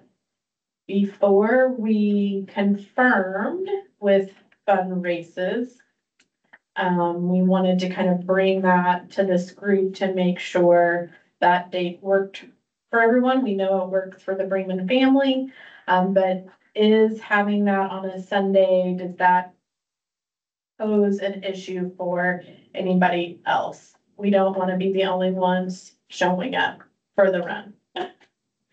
So this is very anecdotal, but, I ran into one of Matt's colleagues who has not been to the run in many years. And when I told him it might be on a Sunday, he was very excited because he said, we don't have soccer on Sundays. Yeah.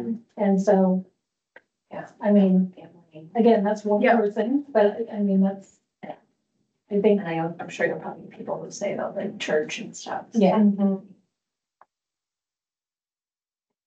You're never gonna always get everybody. That's right. And what better way to worship than to be outside? Beautiful.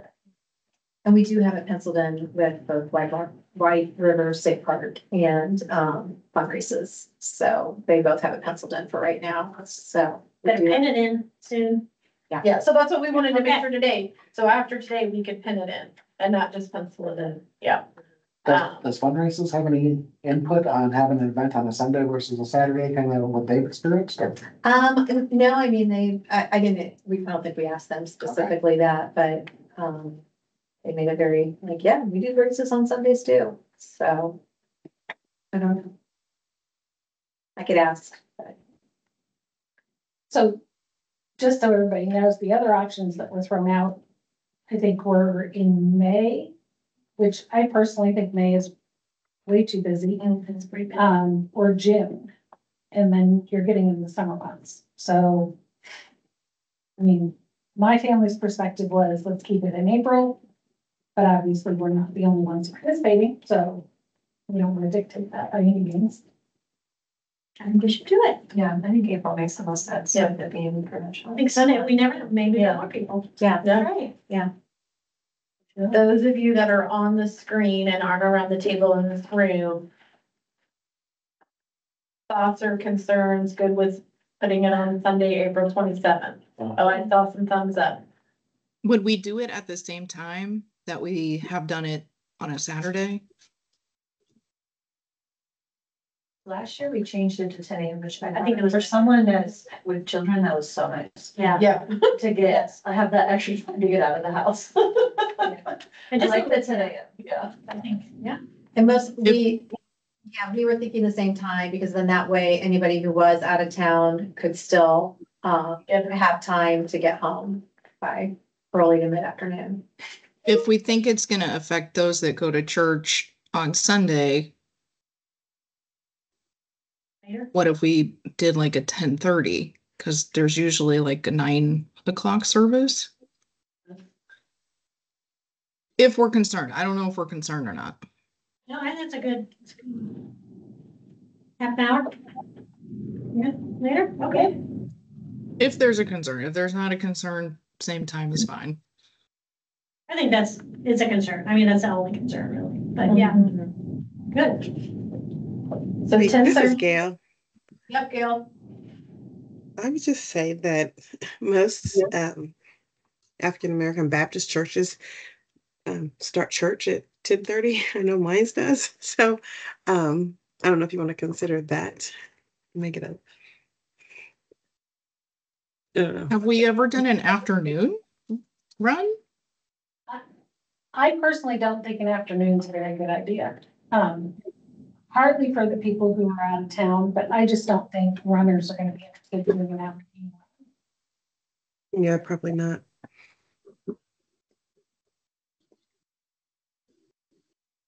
But if Sunday is the only day that we can get this run in, we may have to do Sunday. It's a Sunday after Easter, so Which is good, because it's not lean or any other polling weeks. Yeah, well, unless this happens to be like a massive turnout and we decide to always do it on Sunday, we can maybe, when this is over, immediately say, okay, fun runs, this is what we're gonna do it next year. And go back to Saturday. But yeah, the problem this year is we'd either have to do it, I think we kind of boiled it down to that Sunday in April, move it to May or June. So long-term, you have had about maybe doing another Freeman run somewhere in the state. So, would you be trying to do them spaced apart or haven't even got that? Haven't really gotten that far yet. But if we're trying to tie this into Prevent Child Abuse Awareness Month, I think it really should probably stay in April. Yeah. And we just go with the date we have. And that's why it's important to start planning immediately after a race. Yeah. Gail, I mean, we thought we were doing good in November. I know, but I'm not kidding you. It is like we sat down at the wellness day and we started planning immediately for next year, the same day we were having it. We're like, well, next year we're gonna do this. Yeah. Yeah. Okay, well, go ahead, Rhonda. I was just gonna say on that note, because we have another meeting till February, do we want to say that, well, we can just, never mind. I'm literally, my brain's not thinking in calendar terms, so scratch that. But speaking of that, Rhonda, we aren't meeting until February, but I think that we're trying to do this early so that we can get in people's budgets for 25. So we do need to. So we have, I think, we have the sponsorship stuff ready to go. We were just waiting to firm up a date. So we can get all of that out. I mean, it's just Monday. We can get that all out this week. Okay. Quickly. That's actually how, I had gone to Krista after our last meeting and we had this whole conversation and then we went to secure the dates and that's when it was like, oh, wait. So now that we have the date and we know we can pin it in, then we have, the sponsorship level sheets that are ready to go. And are you gonna do your worksheet again that we can fill in and awesome? So that link is still good. Krista may want to go in behind me and check, but I've been fidgeting with it to update it so that it's like, we wanted to keep some historical data. And so there are tabs that are labeled 2024 and then so make sure you're on the same tab. Yeah, so make sure you're on 2025. But we'll send the sponsor sheet out for sure really quick, but then Later this week. Yeah, later this week. I just want to make sure. By the end of the week, by Friday, it will go out for sure. And then Krista and I can kind of get together and work and make sure the shared Google Doc or Word Microsoft document or whatever it is ready to go as well. And we'll send that link and we can start working off that as well too. So Eric, I don't want to put you on the spot, but Peggy, did you say their major food chain is Fresh Time? It is. So is there a way to connect to like we get bananas and things like that? Yeah, but maybe there's a way that there could be some sort of kind of affiliation there. I like that. Just Yeah. Here's we did what? Bananas, granola bars, and kind of stuff for Crackers and then, water. We can get, I know, well, Pure Source, you guys have you donated bottled water last year. If you choose not to, which is fine, Aqua Systems has offered to provide waters. So if you guys want to focus on something else. Okay, and we're always looking for teams too, so if you wanted to send a team from KE, okay, that'd be fantastic. Good. Are we okay with the sponsorship level staying the same? You want to go over them? we can. Yeah, do you want me just to list them out? Yeah, I mean, Yeah, so I, from 5. we have title sponsor 5, we have a bib sponsor, which we only have one at $3,000. Platinum sponsor at $2,500. Then we have kitty run sponsor, $1,500. Gold sponsor, 1,000, silver sponsor, 500, bronze sponsor, 250. And based on those, different levels, you get a certain amount of race entries as well. And then your promotion and coverage gets a little bit, narrower as you go down, but. What was the vet sponsor that Paul wrong? Oh, we did do that. That's right. Pet sponsorship was $500. We had 2 vets, I think. We had 2 vets last year who did that. Your little bandanas for the dogs and Nice. lots of dogs. Yeah. And no dog issues, which is kind of cool. See my vet tomorrow. So. Okay. My money for spending. I know, it's Silly question for me. Okay. Sorry, how long is the run? Oh, yeah, okay. 5K, okay. It's on the canal. And you can walk. It's a run-off. Yeah, mostly a walk. Not a walk, those participants. It's a family event too. We had touch the truck, we had DJ, there was a portrait, your neighbor did a portrait thing. Is they're doing construction on the canal right now. Well, did they get that? Is they completion before The race, path that we are doing will be fine. that? Okay. Very cool. Because I know they have that makeshift bridge right now in the south. Other thoughts, or questions, or anything about the Bremen run or anything else? Yeah, a So couple thoughts. Can you hear me? Sorry. Yes. I think last time a restroom at the turnaround was locked. So there was no restroom on the course for some slow walkers. And then there was also a thought of, people wanted to bail early, like they would just walk half of it. If there was a thing with the bibs that prevented that. So I think there was an idea that maybe there was a competitive division and a non-competitive division that didn't have the bib timers. Did that get discussed at all at this point? No. I may have been part of the family that wanted to bail, pushing a couple of strollers and dragging a dog. We're like, is this over yet? Are we done?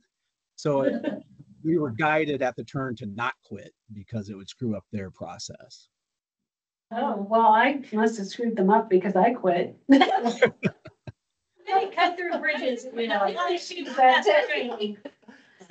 maybe it wasn't too much of a screw up then. I won't worry about it. We shouldn't have asked. We should have just quit. I think I had a timer on though, but I don't think I had a bill. Okay, yeah, so they say, is that how we track participation? With the bibs or? Or we No, just do sign up? we still have the check-in. Okay. So, I just didn't know. but yeah. It's really, the bib That is was really, I not think, the more for anybody. Yeah, It's the right. time. Were they even was that our borderline? No, I that think had they to be, The public. yeah, Oh, so we would have to just ask White River, if it's them or whoever it is that. Yeah, I think handles it that. probably is. Yeah, I know there isn't one, there's one public bathroom. Well, it is a few minutes after 2:00, and so we will wind up. Our next meeting is scheduled for February the 4th. Here, if you can be here again, and if you do come in person, we will feed you lunch. So we will send that out. So you can get it on your calendar soon, and then more, reminders in between now and then. And then we'll get sponsorships out by the end of the week and all of that. So thank you all again for being here, for coming. We will see you in February. Happy Thanksgiving. Thank you. Happy holidays. all the Thank things. you. Bye, everyone. Bye, Bye-bye. thank you. Bye. Yeah. Please go vote. Yeah. Put you on the spot. Not at all. You know, it's always, if there's a natural change. That is very natural. I was initially thinking, some kind of kinship It was that. sponsorship. And then definitely like the idea of linking up with fresh time. And then also when touch a truck, do you guys need a truck up here or do you have folks that handle that? So there's a fire department, downtown fire department, that's like right across the street, and I think Krista coordinated them. But, we could ask whoever did that, so Krista's our development person, and she can tell us who we had before. Great. Hi, I'm Lisa. Hi, nice to meet you, Eric. Hi, Rick, nice to meet you. So I'm in trucking, I'm in transportation, so Love if it. we need more than, or want more than like fire trucks, if you want like a 18-wheeler, you know, something like that, kids can get up, honk the horn, it's That always might be good. really, you see, the fire truck is just, it's whether or not they're, If they don't get a call. right, Yeah. yeah, so I can that might be a schedule somebody. really, Pencil me in on that, I got the truck up here. that would be really cool. Yeah. I love it. Yeah. Yeah. What a forklift. Well, we could, yeah, it could be like fresh time stuff in the back, we just made a delivery, come on, everybody, here's the drinks. No, it's good, we got some good synergies going. Oh, fantastic. Especially, you know. Pre-K. So is that KE? It is, yep, KEHE, Uh-huh. and I'll give you my card. Feels good to see you. Is it KE or KE? It's KEHE, KE. because it's somebody's last name. Oh. But, originally Art KEHE, it was just KEHE, and then he changed the HE to capitals, Yeah. because we started out as we're still a faith-based company. But, we're accepting all faiths, all religions, all walks of life, but the he is still capitalized. But, you know, it's the name, so it's like, you got the A and the long E. Yeah. It's KEHE. KEHE, yep. Yeah, I will try my best to remember that. Nice meeting you. Yeah, good to meet you. Representing the profession. I love it. Have funny positive bracelets on. Love it. Love You it. know, Yep, that's all we can do. still hoping for. So, Chris, I'm pared down. Jeff's Oh, got. you're fine. You're fine. I've got one in the Yeah. car. No, He's it's got okay. my stuff. That's fine. Yeah. Yeah, no, now I know. So, Okay. yeah, we would love to. That would be really fun. Yeah, sure, yeah, absolutely. Yeah. And Krista, he had, this guy, Chris Baker, who does tattoos that cover tattoos from, people who've been, human trafficked. Yeah. And so this guy came and talked, and it was at his, a big warehouse. And I was able to go and listen to it, and it's fantastic, so. Yeah, That's just really cool. more people reaching out, making connections and, you know, getting educated, like you said, about cyber crimes and, Mhm. just the symphony stuff is, I'm sure it happened with, big concerts in India all the time, like the amount of ads that just increase around these big events is terrible, Mhm. So you guys are living it, so thank you very much, I appreciate it. And we'll look for ways that we can connect, Okay. yeah. Yep.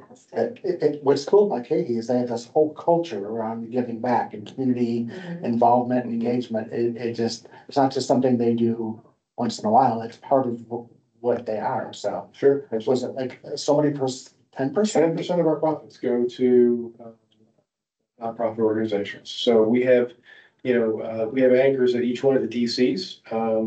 We don't at RDC as up until here really recently. So we'll keep looking for ways that we can, get KE Cares involved and like I was telling Jeff, we can certainly do the sponsorship in the truck and we're looking at maybe kinship, things that KE looks for are benevolence for, concrete sort of, you guys even use that word, this is a concrete donation, this is what it's going for. Those donations have a lot more weight with KE than, something that's, let's just give $5,000 or, whatever it is. So, they really like to, make the connections. So, love what you guys are doing, I appreciate it. Thank you. Yeah, Thank you. yeah, for sure. Pleasure to meet you. Yeah, me too. Okay, now we go jump to another meeting. All right. I'm glad you could come and, Man, I am too. I really am too. I appreciate it. get a little bit of an idea about what you're getting involved with and make sure it feels like a good fit and all those kind of things. Yep. I'm hanging back, I'm learning, and, like I said, you guys, have a better idea of, what your needs are. So, you just keep pointing me in the right direction, man. Well, if I'm barking up the wrong tree, let me know, and I'll ask the questions. You can say, oh, Good thing that that's not, that was perfect, so, no, that's awesome, Jeff, appreciate it, my pleasure. Yeah, man. Awesome, good to see you, and, look forward to seeing you back next, hopefully in February. Got it. I don't know about that thing, I might be virtual, but I'll definitely, thanks, guys. Yep. Go after we take care. Yes, you're talking.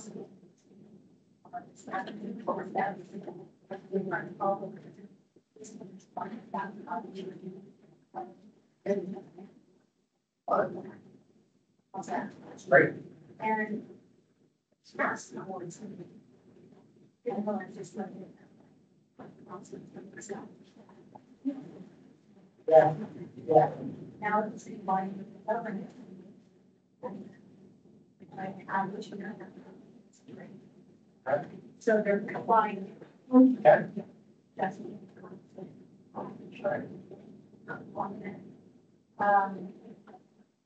What I didn't realize, it's my first time using. And I didn't realize that even though it says it's a constitution, it will not. Even me, and I'm the meeting owner. So I apologize for how many accidents, but that's. Send off you, There's some scary stuff, well, I think yeah, I'm awesome. she said, yes. You're good with the finance, but that's. Good. And it's just. Gail search for, I don't know the chance, but it's exactly like. Out here, we will get it, And it's virtual. my favorite.